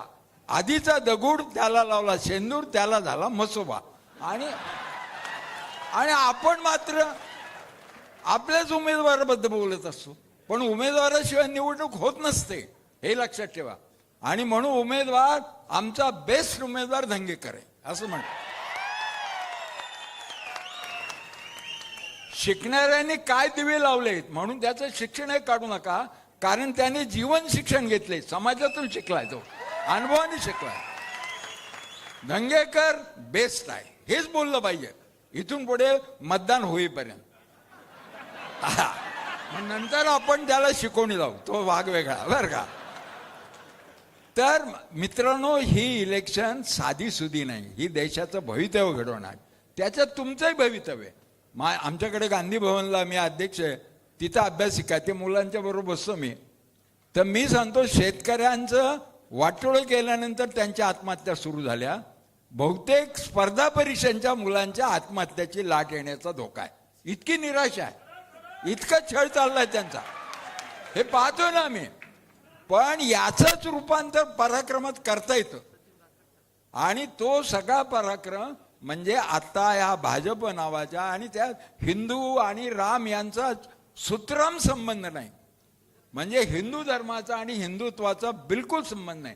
हिंदू धर्म सहनशीलता, प्रेम, शेजार धर्म हे शिकवतो. म्हणून सगळे 8 धर्म रमत राहिले एकमेकांशी मित्रत्वानं. हिंदुत्व मात्र हिंसा, द्वेष, म्हणजे दुसरे माणूसच नाही. म्हणजे जसं हिटलरनी सांगितलं, जीव हा माणूसच नसतो. म्हणजे ज्या वेळेला मोदी आले तेव्हापासून मी टीव्हीवर म्हणतोय की हा माणसाला निवडून दिलं लोकांनी म्हणून आपण पंतप्रधान मानू, परंतु मी त्याला पाहू शकत नाही स्वतः. कारण आम्ही गुजरातमध्ये काम करायला गेलो होतो त्या दंग्यानंतर 2001 सालच्या त्या निर्वासित छावण्यात, तर भट्टीमध्ये 8-8 माणसं टाकली. माणूस टाकू शकतो दुसऱ्या माणसाला. ह्या करवऱ्याचं बीज असेल, जर तो दंगा झाला नसता तर मोदी नावाचा माणूस देशाला माहीत झाला नसता. तर हे सगळं लक्षात घेऊन आत्ता आपलं परम कर्तव्य आहे की उरलेले प्रत्येक तास प्रत्येक दिवस हा आपण निवडून आण. आणि शेवटचं एक सांगतो, कारण तसं पुष्कळ आहे, पण आता एवढ्यात की पुण्यामध्ये गेल्या 30-40 वर्षात जो खासदार निवडून येतो त्याचं वर राज्य येतं. म्हणजे पुण्याच्या लोकांवर एक विशेष जबाबदारी आहे. पुण्याचा जो जो कलमाडी आला तर वर UP येतं, इथं बापट आले तर वर मोदी येतं, शिरोळे आले तर अटल येतात. तर आपल्याला एक पुण्य आहे की फक्त पुण्यात काम करून आपण देशातलं राज्य आणू शकतो. तर ते आपल्याला करायचं आहे. इथं जर दंगेकर निवडून आले तर मोदी जातील, दंगेकर पडले तर मोदी येतील. हे सत्य वास्तव लक्षात ठेवून आजपासून, कारण मतदान आपलं नसतं, इतरांनाही शिकवावं लागतं, तर इतरांना पटवावं लागतं आणि त्यावेळेला बदल होतो. तर हे परिवर्तनाची लाट अंगावर घ्यावी सर्व तरुणांनी, अशी मी त्यांना विनंती करतो आणि या ठिकाणी थांबतो. मला वाटतं खेडेकर साहेब बोलणार आहेत, परंतु मी या ठिकाणी सांगू इच्छितो की इतकी सगळी तरुणाई बघून ऑपोजिट इतकी अस्वस्थता तयार झालेली आहे की या ठिकाणी मी सांगू शकत नाही, एवढे फोन येत आहेत. आदरणीय पुरुषोत्तम खेडेकर साहेब. जय जाऊ मित्रांनो, सर्वप्रथम जिजाऊचं अभिवादन करून आज विकास, प्रशांत, विराज या सर्व मंडळींनी अस्वस्थ तरुणाई आणि अस्वस्थ साहेब हा जो एक अत्यंत आजच्या काळाला आणि आजच्या या संपूर्ण देशाला गरज असलेला कार्यक्रम आयोजित केलेला आहे. आणि अशा जागतिक तरुणाईंचं एक आश्वासक चित्र आणि आश्वासक चेहरा असलेले आपल्या सर्वांचे तरुण आदरणीय पवार साहेब, आदरणीय युवराज भूषणराजे होळकर, सर्व उपस्थित तरुण मंडळी आणि आपल्या सर्वांचं भावी प्रेरणास्थान पुढे दिल्लीपर्यंत जातील असे रवींद्रजी घनगेकर आणि सर्व बंधू आणि भगिनींनो, जे काही सगळं आहे, तुमची सर्व अस्वस्थता छत्रपती शिवाजी महाराजांच्या काळामध्ये जेव्हा ही अडचण आली होती, या देशाचा इतिहास आहे की जेव्हा जेव्हा हा देश अडचणीत आला तेव्हा तेव्हा महाराष्ट्र उभा राहिलेला आहे. आजचे शिवाजी साहेब झालेले आहेत. आपण मावळे होऊन दिल्ली ताब्यात घेऊ, तोपर्यंत अस्वस्थता थांबणार नाही. एवढं आपलं कृतीतून आपण सर्वांनी दाखवून द्यावं एवढी विनंती करतो आणि थांबतो. धन्यवाद. जय जिजाऊ.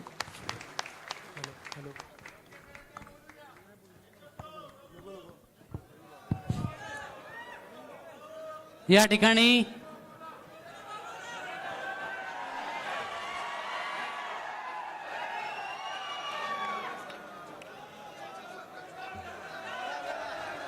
ठिकाणी यशवंतराव होळकर यांचे वंशज माननीय श्री भूषणसिंह राजे होळकर महाराज आपल्याला मार्गदर्शन करतील.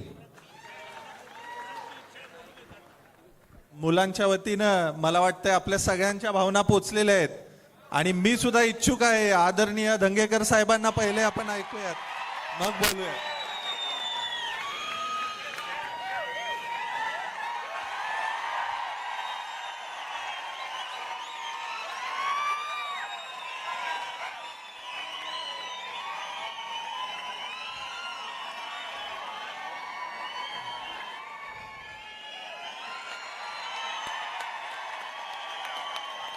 आदरणीय पवार साहेब, सन्माननीय व्यासपीठ, मी काय पवार साहेबांच्या समोर भाषण करणार नाही.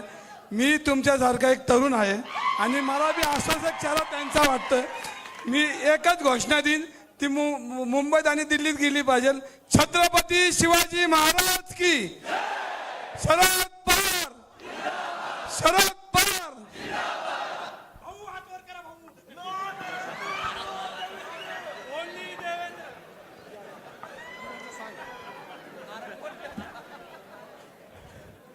सर्व महापुरुष, राष्ट्रपुरुष आणि शहीद जवान यांना मी अभिवादन करतो.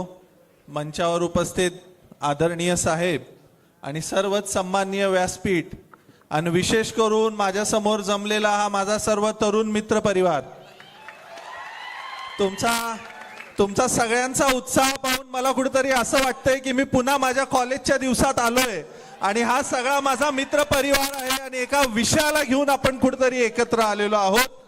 हा जुनून असाच जिवंत ठेवायचा आहे, कारण हा आपला जो जोश आहे, हा जो आपला जोश आहे तो योग्य दिशेने आणि योग्य वेळी बाहेर जर पडला तरच आपल्या सगळ्या प्रश्नांना वाचा फुटणार आहे. मागच्या 2 दिवसांपूर्वी मला विकासदादा पासलकरांचा फोन आला. आमचे मित्र नितीन आंधळे असतील, निखिल शेळके असतील, बरीचशीच आपली मंडळी, अनेक वर्षांपासून मी आपल्यामध्ये आहे. अनेक अभ्यासिका आहेत, अहिल्या अभ्यासिका असेल, प्रत्येक ठिकाणी मी येत असतो, आपल्याबरोबर संवाद होत असतो. मला एक गोष्ट जाणवली की कुठेतरी मनामध्ये आपल्या सगळ्यांच्या खदखद आहे. आज ही तरुणाई कुठेतरी उदास आहे आणि त्यांच्या प्रश्नांना कुठेतरी वाचा फोडली जात नाही. आणि मी एका मिनिटात होकार दिला, म्हटलं नाही मी निश्चित येणार, इथं येणार, कारण तुमचा प्रत्येकाचा प्रश्न हा मला माझ्या जिव्हाळ्याचा प्रश्न वाटतो, माझा प्रश्न वाटतो. आणि जिथं संघर्ष आहे, जिथं अडचण आहे, तिथं होळकर आहे. होळकर कधी संघर्षाला घाबरलेले नाहीत. होळकरांचा इतिहास आहे, जेव्हा जेव्हा देशावर संकट आलं होळकर त्या संकटाला सामोरे जायला उभारले. अपॉर्च्युनिस्टिक संधी साधूपणा होळकरांनी कधी केलेला नाही आणि तो कधी करणार सुद्धा नाही. आणि त्यामुळं तुमच्या सगळ्या तरुणांच्या बरोबर तितक्याच ताकदीनं आज मी उभं राहायला इथं आलोय. तुमचे सगळे प्रश्न मी जाणून आहे. मागे अनेक आंदोलनं आपली झाली, आंदोलनाचं पुढं काय झालं? नुसती गाजरं दिली गेली, एकही प्रश्नाला उत्तर मिळालं नाही. मुबलक फी आकारली जाते, कशासाठी? आज तुम्ही ज्या भागातून येता, ग्रामीण भागातून येता, कोण शेतकऱ्याची मुलं आहेत, कोण गावगाड्यात काम करणाऱ्या साध्या गरीब माणसांची मुलं आहेत, समाजाच्या वेगवेगळ्या घटकातून तुम्ही इथं आलेला आहात. आई वडिलांनी पोटाला चिमटा काढून तुमच्या शिक्षणाची इथं व्यवस्था केली. मग या तरुणांसाठी हे सरकार आहे की कुणासाठी आहे? मग तुमच्या फीसच्या वेळेला तरुणांना जाणीव झाली पाहिजे असं का म्हटलं जातं? अरे आमदारांचे पगार कट करा ना, कशाला पाहिजेत 2.5 लाख? कशाला पाहिजेत आमदारांना 2.5 लाख आणि 3 लाख रुपये पगार? सगळी शासन व्यवस्था मिळते ना कामाला. मग तो पैसा तुम्ही या विद्यार्थ्यांसाठी का वापरू शकत नाही? का तुमच्या फीज आकारल्या जातात वन टाइम? का तुमच्याकडनं पैसे घेतले जात नाहीत? आज सगळ्या शासकीय नोकरींमध्ये कॉन्ट्रॅक्ट बेसिसवर नेमणुका केल्या जातात. काय गरज आहे? आज आपल्याकडे हा होतकरू आणि अभ्यासू तरुण वर्ग नाहीये का? मग कॉन्ट्रॅक्ट बेसिसवर किरकोळ लोक ज्यांची क्वालिफिकेशन क्रायटेरिया नाही, अशा लोकांना घेऊन तुम्हाला काय साध्य करायचं आहे? सारथी असेल, बार्टी असेल, महाज्योती असेल, प्रत्येक ठिकाणी निधीची कमतरता आहे. मग कशाला नेमायची अशी? नुसती गाजरं द्यायची होती म्हणून नेमली काही महामंडळ? ह्यांच्या माध्यमातून विद्यार्थ्यांना न्याय देता येत नाही का? आज तरुणांच्या मनामध्ये अनेक प्रश्न आहेत. परीक्षेचे पेपर फुटतात, लाजिरवाणी गोष्ट आहे. तुमच्याकडे स्टाफ नाहीये का? आयोगामध्ये माणसं नेमली पाहिजेत. जे जे तरुणांसाठी गरजेचं आहे ते केलं पाहिजे. आणि आज तरुणांमध्ये जी अस्वस्थता आहे, ती अस्वस्थता जर अशीच राहिली, हा देशाचं भविष्य घडवणारा तरुण आहे, उद्याचं भविष्य आहे. आणि प्रशासनामध्ये तुम्ही सगळी जाणारी मंडळी आहात जे इथं आज MPSC UPSCचा अभ्यास करतायत. उद्याचा प्रशासक जर आज आपल्याला घडवायचा असेल तर यांना बळ दिलं पाहिजे. आणि म्हणून आज मी तुमच्यामध्ये उपस्थित आहे. मला या माध्यमातून कुणावर टीका करायची नाही, पण मला शासनाला हेच म्हणायचं आहे की हे तरुण उद्याचा भारत आहे. आणि हा भारत जर घडवायचा असेल तर जसं त्या काळामध्ये 25व्या वर्षी छत्रपती शिवाजी महाराज मुघलांच्या विरोधात उतरले, जसं वयाच्या 25व्या वर्षी यशवंतराव होळकर एका घोड्यावर बसून अंगावरच्या कपड्यानिशी उत्तरेमध्ये गेले, तसं आज या तरुणांनी रस्त्यावर उतरण्याची गरज आहे. कारण आज जर आपण आपल्या भविष्यासाठी उतरलो नाही आणि योग्य निर्णय घेतला नाही तर आपलं भविष्य असंच अंधारात राहणार. मी तुम्हाला शब्द देतो, जिथं जिथं तुम्हाला गरज आहे आज तुम्ही मला सांगा, मी तुमच्या बरोबर खांद्याला खांदा लावून रस्त्यावर उतरायला तयार आहे. हा यशवंतराव होळकराच्या एका वारसाचा तुम्हाला शब्द आहे.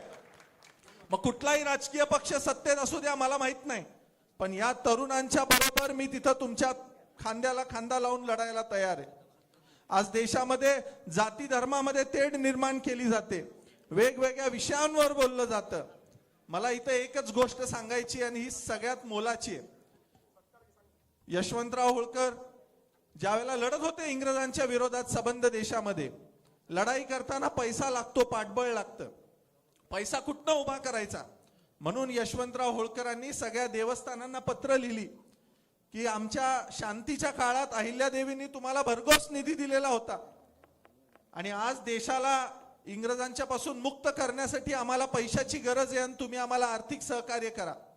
काही देवस्थानांनी सांगितलं दिलेलं दान आम्हाला परत करता येत नाही. काही देवस्थानांनी मदत सुद्धा केली. ज्यांनी विरोध केला त्यांना यशवंतरावांनी पत्र लिहून कळवलं की अरे जर राष्ट्र टिकलं तर धर्म टिकेल, जर राष्ट्र टिकलं तर तुमची मंदिरं मठ टिकतील. त्यामुळं राष्ट्रीयत्व पहिला आहे आणि मग सगळी बाकीची तत्व असतील. त्यामुळं राष्ट्र प्रथम मानून काम केलं पाहिजे, राष्ट्रासाठी काम केलं पाहिजे. आणि जर राष्ट्र घडवायचं असेल तर ही तरुणाई घडली पाहिजे, या तरुणाईला बळ दिलं पाहिजे. आणि त्या तरुणाईला जर बळ द्यायचं असेल तर शिवाजी महाराजांना अभिप्रेत राष्ट्र घडलं पाहिजे, शिवाजी महाराजांना अभिप्रेत महाराष्ट्र घडला पाहिजे. आणि त्या विचारानेच नेहमी महाराष्ट्राने देशाला दिशा दाखवलेली आहे. आणि हीच वेळ आज आपल्या सगळ्या तरुणांच्या वर आहे. आपल्याला सुद्धा महाराष्ट्राला आज योग्य दिशा दाखवायची आहे, देशाला योग्य दिशा दाखवायची आहे. त्यामुळं पुन्हा एकदा आपण सर्वांनी मला इथं बोलायला संधी दिली त्याबद्दल आपले खूप खूप धन्यवाद. आयोजकांचे पुन्हा खूप खूप आभार. धन्यवाद. सगळे वैचारिक भक्त आहेत, कुणी याच्यामध्ये अंध भक्त नाही. त्यामुळे महाराज तुमचा विचार हा देशभर पोहोचेल 100%. यानंतर तरुणाईचा थेट संवाद पवार साहेबांची होणार आहे. आपण 10 प्रश्न पवार साहेबांना विचारणार आहे, त्यानंतर पवार साहेब उत्तर देतील. तत्पूर्वी 4 जे उपजिल्हाधिकारी म्हणून सिलेक्ट झालेत त्यांचा सन्मान पवार साहेबांच्या हस्ते होतोय. अविनाश लोंढे उपजिल्हाधिकारी म्हणून त्याचं सिलेक्शन झालेलं आहे. पुढे यायचंय अविनाश लोंढे. त्याचबरोबर धनंजय घुले उपशिक्षण अधिकारी म्हणून त्याचं सिलेक्शन या ठिकाणी झालेलं आहे.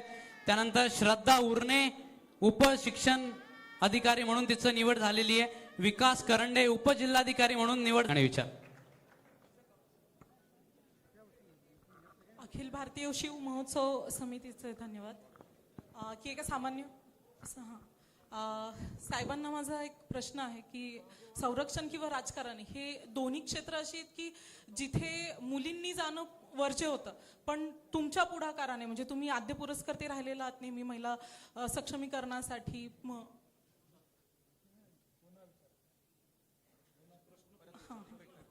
माझा प्रश्न महिला सक्षमीकरणासाठी आणि महिलांचं जे निर्णय प्रक्रियेमध्ये जो अभाव आहे त्या संदर्भात आहे.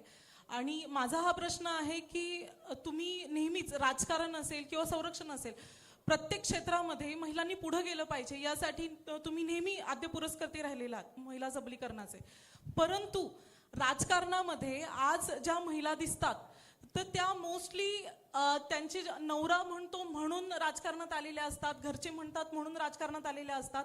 आणि निर्णय प्रक्रियेमध्ये प्रत्यक्षात म्हणजे पर्सेंटेजमध्ये नाही, क्वालिटेटिव्ह जे एक स्थान असायला पाहिजे महिलांचं निर्णय प्रक्रियेमध्ये, कायदे बनवण्याच्या प्रक्रियेमध्ये, ओव्हरऑल राजकारणामध्ये कोणत्याही क्षेत्रामध्ये, तर ते तसं दिसत नाही आहे. मोस्टली राजकारण आता इलेक्शन आहे म्हणून विचारते की ज्या महिला म्हणजे आता इथे जर बघितलं तर आपल्या महाराष्ट्राची किंवा भारताची लोकसंख्या जेवढी त्याच्यामध्ये 49% ह्या महिला आहेत. मग इथे 5% सुद्धा महिला दिसत नाहीये. निर्णय प्रक्रियेमध्ये राजकारणामध्ये ज्या महिला आहेत त्यांना सुद्धा आहे ना त्यांच्या नवऱ्याच्या तालावर नाचावं लागतं. थोडक्यात हा माझा प्रश्न आहे. तर त्यासाठी काय पुढचा साहेब आपण सगळे प्रश्न एकदम घेऊन मग आपण ऍड्रेस करा. सगळे प्रश्न एकदम घ्या. पुढचे प्रश्न. नमस्कार साहेब, मी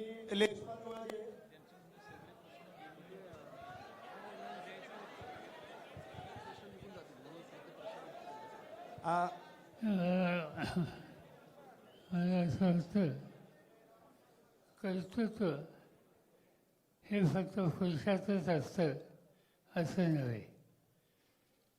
कर्तृत्व दाखवायची संधी जर दिली तर मुलीसुद्धा पुरुषाच्या खांद्याला खांद्या लावून कोणत्याही क्षेत्रामध्ये आपलं कर्तृत्व दाखवू शकतात.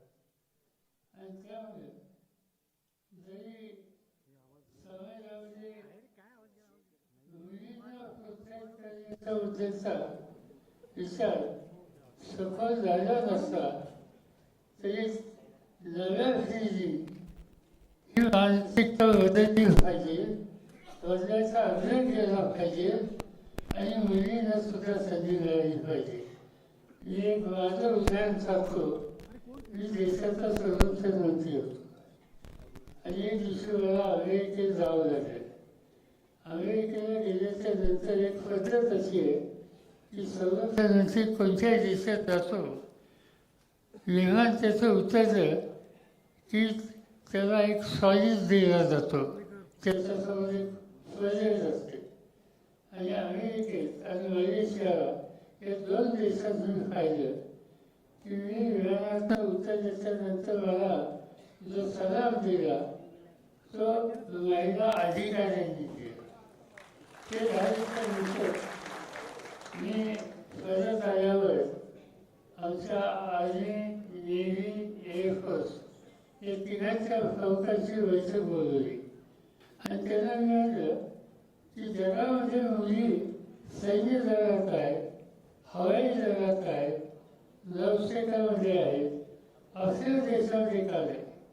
हे तिघांनी सांगितलं शक्य नाही, मुलींना झेपणार नाही. पुन्हा एकदा बैठक बोलवली, त्याचं उत्तर तिघांचं हेच होतं. पुन्हा एकदा एका महिन्याने मी बैठक बोलवली, तरी त्याचं उत्तर तेच होतं.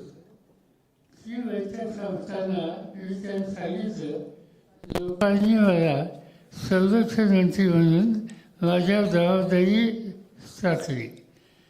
3दा मी तुमचं म्हणणं ऐकलं. आता या खात्याचा मंत्री म्हणून माझा निर्णय मी तुम्हाला सांगतो. इतकं होतं आर्मी, नेव्ही, एअरफोर्समध्ये 10% त्याची मुली असतील आणि ते प्रमाण हळूहळू वाढवायचं. आणि आज तुम्ही 15 ऑगस्टला बघितलं तर भारताची जी परेड असते त्या परेडचं नेतृत्व मुली करतात. एवढंच नव्हे की या देशामध्ये सीमेवर देशाच्या सीमेचं रक्षण करण्याच्यासाठी जी लढाऊ विमानं आहेत ती विमानं चालवायचं कामसुद्धा आपल्या मुली करतात. याचा अर्थ कर्तृत्व हे त्या ठिकाणी आहे. संधी दिली पाहिजे, मानसिकता बदलली पाहिजे. मुलं प्रश्न विचारतात. नमस्ते, मी ॲडव्होकेट प्राजक्ता पवार. नमस्ते, मी ॲडव्होकेट प्राजक्ता पवार. मी एक प्रॅक्टिसिंग वकील आहे. तर माझा प्रश्न असा होता की बॉम्बे हायकोर्टचा बेंच जर पुण्यात झाला तर नवीन वकिलांना न्याय मिळेल, तर ते होऊ शकतं का? नमस्कार साहेब. साहेब मी लेशपाल जवळगे, माढा तालुक्यातील आहे. हे जर बेंच पुण्यामध्ये आलं तर अधिक लोकांना निश्चित संधी मिळेल आणि त्यामुळे ही पुणेकरांची आणि विशेषतः वकील लोकांची जी मागणी आहे ती रास्त मागणी आहे आणि त्याचा पाठपुरावा आपण केला पाहिजे. साहेब नमस्कार. स्पर्धा परीक्षेचा प्रतिनिधी म्हणून मी लेशपाल जवळगे, माढा तालुक्यातून आहे. साहेब प्रश्न खूप आहेत, इथून प्रश्न खूप आहेत स्पर्धा परीक्षेच्या विद्यार्थ्यांचे, परंतु त्यातला एक प्रश्न मी सांगतो महत्वाचा आहे. लोकसभेच्या ज्या निवडणुका होत्या त्या शेवड्या पोरांना पण माहिती होत्या की ते एप्रिलमध्ये होणार आहेत. मग या एमपीएससी आयोगाला माहिती नव्हत्या का त्यांनी 28 एप्रिल तारीख दिलीच नाही? पुढचा प्रश्न, युपीएससीने 26 मे मागची पंचवार्षिक गृहीत धरून डिक्लेअर केली. त्यानंतर ज्यावेळेस आचारसंहिता लागली त्यावेळेस एमपीएससीने पीएसआय एसटी आणि एसओच्या कंबाईन साठीची तारीख दिली होती. 30 तारीख मुद्दामून त्यांनी एमपीएससीला गृहीत न धरता 16 जून ही डिक्लेअर केली. ही एमपीएससी नेमकं कोणाच्या दबावाखाली काम करते हे समजायला साहेब आम्हाला मार्ग नाही. आणि यथावकाश आम्ही पुढच्या तारखा डिक्लेअर करून म्हणून आम्हाला हे टाळतात. जर आम्हाला हे असंच दुर्लक्षित करणार असेल, साहेब समोर बसलेल्या प्रत्येक विद्यार्थिनीनं आणि विद्यार्थिनीनं इतिहास वाचलाय, भारताचं राजकारण यांना कळतं, अर्थकारण कळतं. यांनी जेवढा गांधी कोळून पिलाय तेवढाच भगतसिंग सुद्धा कोळून पिलाय. जर हे आम्हाला असंच दुर्लक्षित करणार असेल तर आमच्यातला भगतसिंग जागा होईल आणि तो यांना सोचणार नाही. हा मेसेज आमचा त्यांच्यापर्यंत पोहोचला. धन्यवाद. कसं आहे की निवडणुकीच्या तारखा निवडणूक आयोग ठरवतं. ते ठरवत असताना अपेक्षा अशी आहे की त्यांनी सगळ्या प्रश्नांचा विचार केला पाहिजे. आज विशेषतः नवी पिढी जी आहे ती वर्ष 2 वर्ष कष्ट करून अभ्यास करून स्वतःची तयारी करतात. त्यांना मूळ गाव सोडून पुणे शहर असो दिल्ली असो अशी काही महत्त्वाच्या शहराच्या मध्ये क्लासेस आणि बाकीची सुविधा असल्यामुळं जावं लागतं. ते खर्चिक असतं, घरच्यांच्या तो आर्थिक बोजा असतो. पण आमचा मुलगा पुढे कुठे यशस्वी होईल म्हणून पालक त्रास सहन करून सुद्धा त्याच्यासाठी हे खर्च करायला तयारी ठेवतात. आणि अशी तयारी करून मुलं या ठिकाणी आली आणि त्यांचा अमुक महिन्यामध्ये त्या परीक्षा येतील आणि त्याच्यानंतर त्यांची सुटका होईल हा जो त्यांच्या मनात विचार असतो. नेमका चुकीचा कार्यक्रम निवडणूक आयोगाच्याकडून ठरवल्या गेल्याच्या नंतर त्या सर्व मुलांचं जे कष्ट करून सामना करण्याची तयारी त्यांची असते ती मी वाया जाते असं म्हणत नाही. पण त्यांचे खर्च वाढतात, त्यांच्यामध्ये एक प्रकारचं नैराश्य येतं आणि त्यामुळं शांतपणाने असे कार्यक्रम असण्याची गरज आहे. आधीच अस्वस्थ असलेल्या तरुणांना आणखीन वेगळ्या दिशेला न्यायचं काम या यंत्रणेनं करू नये याबद्दलचा आग्रह तुमचा माझा सगळ्यांचा हा असणं आवश्यक आहे. या ठिकाणी प्रश्न विचारताना मी सर्वांना विनंती करतो की कमी शब्दात विचारा आणि तुम्ही व्यवस्थित तुमच्या तिथं माईक व्यवस्थित घेऊन थोडं पुढे येऊन विचारा, कारण इथं समजत नाहीये प्रश्न. नमस्कार आदरणीय साहेब, मी मीनाक्षी जावळे, MPSC करणाऱ्या आणि खास करून PSI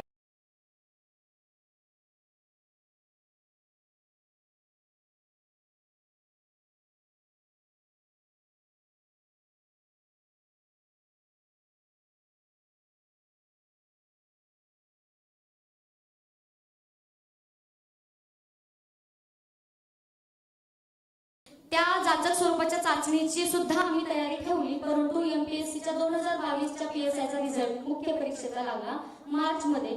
त्यानंतर 15 एप्रिल 2024 म्हणजे बरोबर 1 महिन्यानेच मुलींची शारीरिक चाचणीची तारीख वेळापत्रक जाहीर झालं. सर, ह्या एवढ्या जाचक स्वरूपाच्या ग्राउंडची तयारी आम्ही करत आहोत आणि त्याच्यासाठी आम्हाला फक्त 1 महिन्याचा अवधी मिळालेला आहे. आमच्या सर्व महाराष्ट्रातल्या PSIच्या भगिनींची एवढीच मागणी आहे आपल्याजवळ की आम्हाला वेळ वाढवून मिळावा शारीरिक चाचणीच्या तयारीसाठी. कारण पोलीस भरतीच्या मुलींच्या आणि आमच्यातल्या जेवढ्या अटी आहेत त्या आम्ही सर्व मान्य केल्या, पण तरी देखील आमच्या ह्याच भगिनी म्हणजे या ठिकाणी अत्यंत उत्साहाचं वातावरण जरी असलं तरी एक कोपरा मात्र अस्वस्थता आणि आम्हाला न्यायपूर्ण वागणुकीची अपेक्षा करण्यासाठी या ठिकाणी आम्ही उपस्थित आहोत. साहेब, ह्यासाठी आम्ही बरीचशी निवेदनं दिलेली आहेत. आमची फक्त मागणी आहे की आम्हाला वेळ वाढवून मिळावा शारीरिक चाचणीच्या तयारीसाठी. कारण आमच्या ग्राउंडला फक्त 8 दिवस बाकी आहेत आणि एवढ्या कडाक्याच्या उन्हाळ्यामध्ये आम्ही दिवसभर 2 वेळा ग्राउंडवरती उतरतो. तुमची मागणी 100% बरोबर आहे. वेळ अजून दिला पाहिजे. Thank you sir. आणि मी एक जनरल तुम्हाला सांगतो, मी मगाशी आल्यापासून तुमचं सगळं ऐकतोय. याच्या आधी सुद्धा एकदा पुण्यामध्ये काही तुमच्यापैकी मनाने आंदोलन केलं होतं आणि मी सहजच इकडून जात होतो, मला कळलं आणि मी 10 रात्री 11 वाजता 10 वाजता तिथं थांबलो. आणि त्याच्यानंतर राज्य सरकारची काही वाटाघाटी केल्या, काही बैठका केल्या, काही प्रश्न सुटले. पण अजूनही तुम्हा सगळ्यांची एकंदर पाहिल्याच्या नंतर एक गोष्ट अतिशय गंभीर मला दिसते. अतिशय कष्ट करून पालक तुम्हाला उद्याच्या भवितव्याच्यासाठी इथं पाहत होता. तुम्ही इथं राहता, कष्ट करता, तयारी करता आणि या सगळ्या गोष्टीच्याकडे जी यंत्रणा आहे तिचा दृष्टिकोन शहाणपणाचा नाही. उदाहरणार्थ वाचायला असं दिसतं फेरफार फुटले. फेरफार फुटणं हे काय गमत आहे. या मुलांनी स्वतःची तयारी केली आणि त्यांचे फेरफार कष्टाने ते लिहिले आणि त्याच्यामध्ये काही गडबड होते आणि त्यामुळे ती परीक्षा रद्द होते, पुन्हा घ्यावी लागते. हा सगळा उद्योग जो काही चालला आहे तो अतिशय चुकीचा आहे. आणि म्हणून मला स्वतःला असं वाटतं की आम्ही लोक अनेक उद्योग क्षेत्रात काम करतो, तर आता केवळ हे जे तुमच्यासारखे विद्यार्थी आहेत आणि जे अस्वस्थ आहेत त्यांच्या प्रश्नात लक्ष घालण्यासाठी एखादी स्वतंत्र यंत्रणा ज्याला मुलांचा साथ आहे ती आपण निर्माण करण्याची आवश्यकता आहे. तिथं राजकारण आणायचं नाही. तिथं फक्त ज्या मुलांच्या निवडीच्या संदर्भात चुकीच्या गोष्टी सरकारच्याकडून केल्या गेल्या त्याच्याविरुद्ध आवाज उठवणं आणि त्या मुलांची त्यातून सुटका करून घेणं यासाठी एक व्यवस्था करावी लागेल. माझा स्वतःचा आग्रह हा राहील की या निवडणुका संपवून द्या. निवडणुका संपल्याच्या नंतर या कामाच्यासाठी आपण स्वतंत्र बसू, यंत्रणा करू आणि कायमचं यातनं कशी तुमची सुटका होईल याची काळजी घेऊ.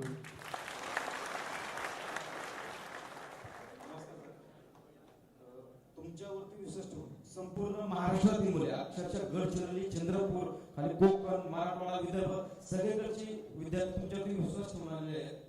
सर माझा मुद्दा आहे पहिला की सरकारने 31 डिसेंबरच्या अगोदर भरती करण्याचं आश्वासन दिलं. देवेंद्र फडणवीसांनी विधिमंडळात सांगितलं होतं की कुठल्याही विद्यार्थी याच्यापासून वंचित राहणार, सगळ्यांना संधी मिळेल. सर आम्ही 238 आमदार प्रत्येक नेत्याकडे, खासदाराकडे, सगळ्याकडे निवेदन दिलेले. अक्षरशः सर आझाद मैदानावरती आम्ही 2 आंदोलन केले. मीडियाने सुद्धा आमच्याकडे लक्ष दिले नाहीये. प्रत्येक आमदार खासदार आम्ही पिंजून काढलेलं वारंवार निवेदन दिलेले. सगळं करून झालं सर. आम्ही पाहायचो कोणाकडे घरात जर थांबलो सर तर आई म्हणती वाळू पाळायचा का थांबला, कारण काय आपली आईला उत्तर काय दुसरं काय उत्तर दुसरं काहीच आम्हाला प्रश्नाचं उत्तर मिळत नाही. सर शेवटची आशा आहे फक्त तुमच्याकडे. म्हणून सरकार बाहेर पोतपावरती झोपले सर. म्हणून मी जे आता सांगितलं की हा प्रश्न नव्या पिढीच्यामध्ये अतिशय अस्वस्थता निर्माण होणारा, नैराश्य करणारा आणि तरुण पिढी निराश जर असली ते देशाचं आणि समाजाचं नुकसान आहे. आणि म्हणून नैराश्यातनं तरुण पिढी बाहेर काढायची असेल तर भविष्याचा विचार करण्यासाठी जे तरुण कष्ट करतात त्यांच्या रस्त्याचे हे अडथळे दूर केले पाहिजे. ते करण्यासाठी जर राज्य किंवा केंद्र सरकार काही समंजस होण्याची भूमिका घेत नसेल तर लोकशाहीच्या मार्गानं प्रश्न सोडून घेण्याच्यासाठी जे जे काही पर्याय आहेत ते पर्याय घेऊन वेळप्रसंगी आपल्याला संघर्षाला उत्तर लागेल. त्याशिवाय दुसरा पर्याय नाही. फक्त 3 महिन्यासाठी त्यांना फक्त जे परिपत्र काढून वय वाढवायचे. जवळ 1.5 लाख मुलं सर याच्यापासून वंचित राहिलेली आहे. पोलीस भरतीसाठी सर वय वाढ. पोलीस भरतीचे किती पब्लिक आहे इथं?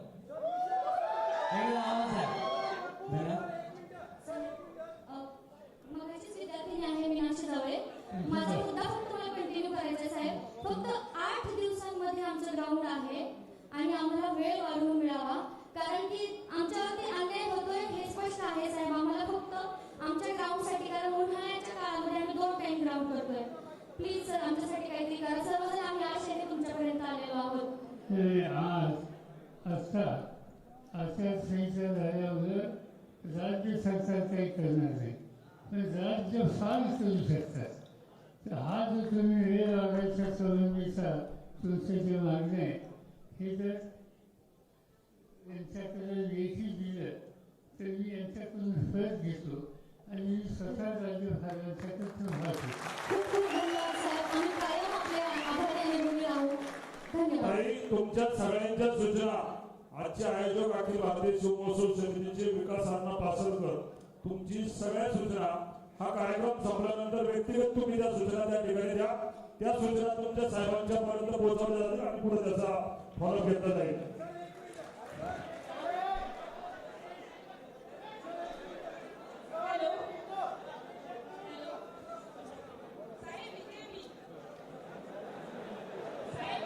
एकच म्हणायचं आहे, मी नागपूर जिल्ह्यातून आलेली आहे. आता जे देवेंद्र फडणवीस साहेब यांनी पोलीस भरती जी निघाली आहे आता 31 मार्चच्या आधी निघायला पाहिजे, डिसेंबरच्या आधी, पण त्यांनी मार्च महिन्यात काढलेली आहे. तशी 1.5 लाख विद्यार्थी सर त्यांची जी वय बसत नाहीये साहेब. आम्ही त्यांना खूप बोललेलो आहोत, देवेंद्र साहेबांना खूप आवेदन, खूप त्यांना आम्ही कॉल सुद्धा केला. त्यांच्या पीएला वेगळ्यामध्ये काहीच दखल नाही घेत आहे साहेब. प्लीज तुमच्याकडे कळकळीची विनंती आहे, फक्त आमची एज वाढून द्या तुम्ही साहेब. फक्त 3 महिन्याकरता एज वाढून द्या साहेब. 15 तारीख शाळेत शेवटची साहेब. आणि असे खूप विद्यार्थी आहे जे वंचित आहे आणि 1.5 लाख असे विद्यार्थी आहे साहेब ते वंचित आहे भरतीपासून साहेब. प्लीज तुम्हाला कळकळीची विनंती आहे साहेब. Please please. आणि पीएसआयची पण वाढून द्या साहेब. Please Saheb please.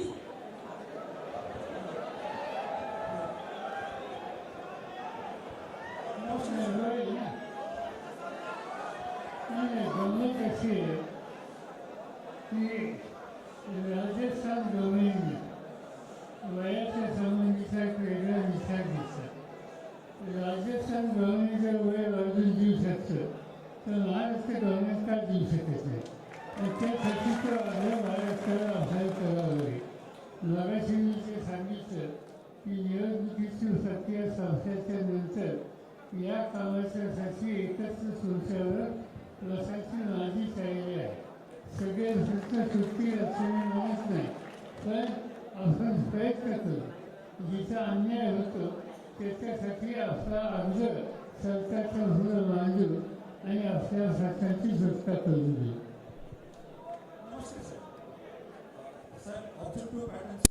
नमस्ते, एक मिनिट. मी साहेब मी आदित्य वगैरे बोलतोय, सातारा मसवड. माझा प्रश्न असा आहे की मी सगळ्यांना विचारतो, MPSC कडे सगळ्या सरळ सेवा परीक्षा गेल्या पाहिजेत का? गेल्या पाहिजेत का साहेब? तलाठी भरती असेल, जेडपी असेल, DMR असेल, फॉरेस्ट असेल, पोलीस भरती असेल, सगळे पेपर फुटलेत आणि हे आदरणीय फडणवीस साहेब म्हणतात आम्हाला पुरावे द्या. तुम्ही तिथं कशाला बसलाय? माझं या ठिकाणी सांगायचं आहे की फडणवीस साहेब जर तुम्हाला तिथं त्या ठिकाणी जमत नसेल तर या ठिकाणी तुम्ही राजीनामा द्या आणि या ठिकाणी MPSC सारखा एखादा चांगला सुशिक्षित उमेदवार त्या ठिकाणी गृहमंत्री पदावरती बसवा. साहेब सर्व परीक्षा MPSC कडे गेल्या पाहिजेत. धन्यवाद. नमस्कार साहेब नमस्कार. साहेब नमस्कार. ऑब्जेक्टिव्ह पॅटर्नच्या 2 संधीसाठी आम्ही सर्वांनी मिळून जवळपास 3 आंदोलनं केली. त्या आंदोलनाचा शेवटही तुमच्या हस्ते झाला आणि तुम्ही दिलेल्या शब्दामुळे आम्हाला 2 अटेम्पही मिळाले. पण खऱ्या अर्थाने ऑब्जेक्टिव्ह पॅटर्नच्या 2 संधी ज्या आहेत त्या आम्हाला मिळण्यासाठी मागच्या वर्षी त्यातली 1 संधी होती, त्यात फक्त 195 जागा MPSCनं काढल्या आणि यावर्षीही 300 पण जागा गेलेल्या नाहीत. साहेब कमीत कमी 1,500 जागा त्या निमित्ताने याव्यात आणि जी संधी तुम्ही आम्हाला 2 ऑब्जेक्टिव्ह पॅटर्नची दिली तिचं खऱ्या अर्थानं काहीतरी चित व्हावं एवढी आमची अपेक्षा आहे. थँक्यू. साहेब यामध्ये 2 मिनिटं बोलायचं. 1 मिनिट. युवा संघर्ष यात्रेमध्ये हाच विषय आम्ही साहेब मांडला होता, जागावाढीचा, आणि हा विषय ज्वलंत आहे. इथे राज्यसेवा करणारा वर्ग, कंबाईन करणारा वर्ग जो आहे त्यांची इच्छा आहे की यावर्षी जागावाढ मोठ्या प्रमाणावर झाली पाहिजे. साहेब आता आचारसंहितेचा काळ आहे, त्यामुळे CM साहेबांकडे जायचं का राज्यपाल महोदयांकडे जायचं हे तुम्ही ठरवा. तुम्ही नेतृत्व करा, आम्ही सगळे तुमच्या सोबत यायला तयार आहोत. एक शेवटचा प्रश्न आहे, शेवटचा प्रश्न साहेबांना जायचा. नमस्कार साहेब, माझं नाव दिलीप सिंह देशमुख. माझा या MPSCच्या तरुणांबरोबर माझा एक असा प्रश्न आहे की पुरोगामी चळवळीमध्ये जो युवक काम करतोय ती आता सध्या अस्वस्थ आहे, त्यांचा वाली कोणी राहिला नाही. जेव्हा कधी राष्ट्रवादी काँग्रेसचं सरकार येतं, पुरोगामी चळवळीमध्ये जो काम करतो त्याला तुम्ही दुर्लक्षित केलं जातं. जेव्हा सत्तेतनं तुम्ही बाहेर फेकले जातात तेव्हा तुम्हाला पुरोगामी चळवळीमध्ये काम करणारा तरुण जो आहे तो आठवणीत येतो. तर असं का त्याला न्याय दिला जात नाही तुम्ही जेव्हा सत्तेत असता तेव्हा? असं आहे की जी आजीची वासना झाली ती वासना ऐकायच्यानंतर विशेषतः कुमार संस्थांशी आणि काही सरकारी बोलले ते ऐकल्याच्यानंतर पुरोगामी विचाराला प्रोत्साहन देण्याचं काम हे करावं लागेल. त्या रस्त्याने आपल्याला जावं लागेल. आता 2-3 गोष्टी मला सांगायच्या, मी काही भाषण करण्यासाठी उभा नाही. यानंतर पुन्हा मला वेगळं बोलायची आवश्यकता नाही. एक गोष्ट मी तुम्हाला सांगतो की इंटरनॅशनल लेबर ऑर्गनायझेशन ILO नावाची एक जगाची संघटना आहे. भारत हा त्या देशाचा सभासद आहे. त्यांचा 2024चा अहवाल प्रसिद्ध झाला. त्या अहवालामध्ये त्यांनी असं सांगितलं की भारत हा असा देश आहे की इथं जेवढे बेकार आहेत त्या बेकारांच्यामध्ये 83% बेकार हे युवक आहेत, तरुण आहेत. आणि केंद्र सरकारने विशेषतः नरेंद्र मोदींनी एक आश्वासन दिलं होतं की आम्ही दरवर्षी 2 कोटी नोकऱ्या तयार करू. पण गेल्या 10 वर्षामध्ये किती नोकऱ्या तयार केल्या याचे आकडे आम्ही मागवले पार्लमेंटमधनं. तर 2 कोटी 10 वर्षात म्हणजे 20 कोटी नोकऱ्या नाही, असं काही गरज नाही. 20 कोटी नोकऱ्या तयार व्हायला हव्या होत्या जे केंद्र सरकारने आश्वासन दिलं त्यानुसार. पण गेल्या 9 वर्षामध्ये प्रत्यक्ष नोकऱ्या तयार किती झाल्या? 7,22,000 लोकांना रोजगार मिळाला. याचा अर्थ 20 कोटीच्या ऐवजी 7 लाख मुलांना हा रोजगार मिळाला. याचा अर्थ रोजगार निर्मितीच्या कामामध्ये दिलेलं आश्वासन केंद्र सरकारने पाळलेलं नाही. यासाठी आपल्याला जागृत राहावं लागेल. आणि त्यासाठी काही तुमचे प्रश्न जे आहेत त्याचा विचार हा करावा लागेल. एक तर असं आहे की ही भरती कशी करायची. याच्यामध्ये शासकीय नोकर भरती ही MPSCच्या मार्फत झाली पाहिजे, याची अतिशय गरज आहे. त्याच्यानंतर जुन्या अभ्यासानुसार लाखो विद्यार्थ्यांची शेवटची परीक्षा असल्यामुळे राज्यसेवा 2024च्या परीक्षेसाठी किमान 2,000 पदापर्यंत जागा वाढवल्या पाहिजे. तिसरी, शासकीय नोकर भरतीमध्ये होणारा भ्रष्टाचार आणि फेरफारफुटी याचा नवीन कडक कायदा करावा आणि कायदा करून याला कंट्रोल करण्याची गरज आहे. नोकर भरतीच्यासाठी जी फी आकारली जाते ती फी कमी करण्याची आवश्यकता आहे. याशिवाय आणखी एक गोष्ट मध्यंतरी सरकारने केली, नंतर थांबली, आणि ती म्हणजे कंत्राटी पद्धतीनं पदं भरायची. कंत्राटी पद्धतीची पदं भरवणं ही पद्धत बंद केली पाहिजे आणि कायमस्वरूपी तत्वावर शासनाने ही सगळी पदं भरली पाहिजे. रखडलेल्या शासकीय पदभरती याची जी प्रक्रिया आहे तिला गती द्यायची गरज आहे. आणि ज्या संस्था आपण काढल्या, उदाहरणार्थ साक्षी, भारती, तारती, महाज्योती, अमृत, या सगळ्या संस्थांना शक्तिशाली केलं पाहिजे. त्याला हजारो कोटी रुपये सरकारने पुरवले पाहिजेत आणि त्याच्यामार्फत विद्यार्थ्यांची तयारी करून घेतली पाहिजे. बेरोजगार तरुण खूप वेळेला बँकेचं कर्ज काढतात आणि त्या कर्जावर जे व्याज आहे कमीत कमी ते व्याज माफी तरी केंद्र सरकारने केली पाहिजे. आणि त्याच्याशिवाय जेवढ्या नियुक्त्या सरकारच्या पेंडिंग आहेत बऱ्याच दिवसापासून त्या तातडीने भरल्या पाहिजेत. आणि शेवटचा मुद्दा की हे करत असताना महाराष्ट्रामध्ये उद्योग वाढवले पाहिजेत. नोकरी ही फक्त सरकार देत आहे, पण निवड सरकार पुरेसं नाही. उद्योग वाढवले पाहिजेत, कारखानदारी वाढवले पाहिजेत. एकेकाळी पुणे शहर हे उद्योगाच्या बाबतीत महत्त्वाचं शहर होतं. त्यामुळे अनेकांना नोकऱ्या मिळाल्या. मला आठवतं आहे की माझ्याकडे राज्य सरकारची जबाबदारी असताना इथे एक साखर कारखाना काढायचा निर्णय झाला पुण्याच्या जवळ. आणि आमचे सरकारी जे साखर कारखान्याचे चेअरमन होते त्यांनी मला त्या ठिकाणी भूमिपूजनाला बोलवलं.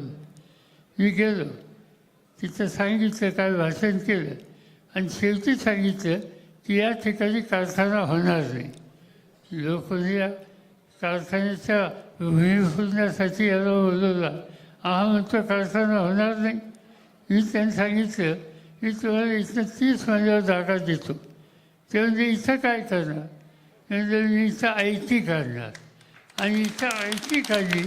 आज त्या ठिकाणी जवळपास 1 लाखाच्या पेक्षा जास्त मुलं काम करतात. आता हे ITनं पुण्याच्या परिसरामध्ये चमत्कार केला. तसा प्रत्येक जिल्ह्यामध्ये इन्फ्रास्ट्रक्चर देऊन त्या ITची उभारणी करण्याचं काम हे करण्याची आवश्यकता आहे. हजारो हातांना काम मिळेल आणि ही जी अस्वस्थ असलेली तरुण पिढी तिची अस्वस्थता जाईल आणि ते करायला आपल्याला प्रयत्न करावे लागतील. या प्रश्नावर आपण सामुदायिकपणानं एकत्र राहून पावलं टाकू. मी तुमच्यावर आहे. आभारी. जय महाराष्ट्र साहेब. जय महाराष्ट्र साहेब. जय महाराष्ट्र साहेब. धन्यवाद. सॉरी, आपला कार्यक्रम एक प्रश्न आहे. आपला कार्यक्रम हा समारोप आपण करतोय. शेवटचा 1च मिनिट आहे.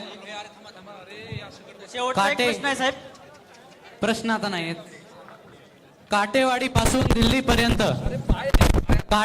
पासून दिल्लीपर्यंत, शेतीपासून उद्योगापर्यंत, साहित्यापासून क्रिकेटच्या पिच पर्यंत, कबड्डीच्या मैदानापासून कुस्तीच्या आखाड्यापर्यंत अनेक आखाडे पाहिलेला आणि आता वस्तादाच्या भूमिकेत असलेला ज्यांचं नाव आहे शरद गोविंदराव पवार.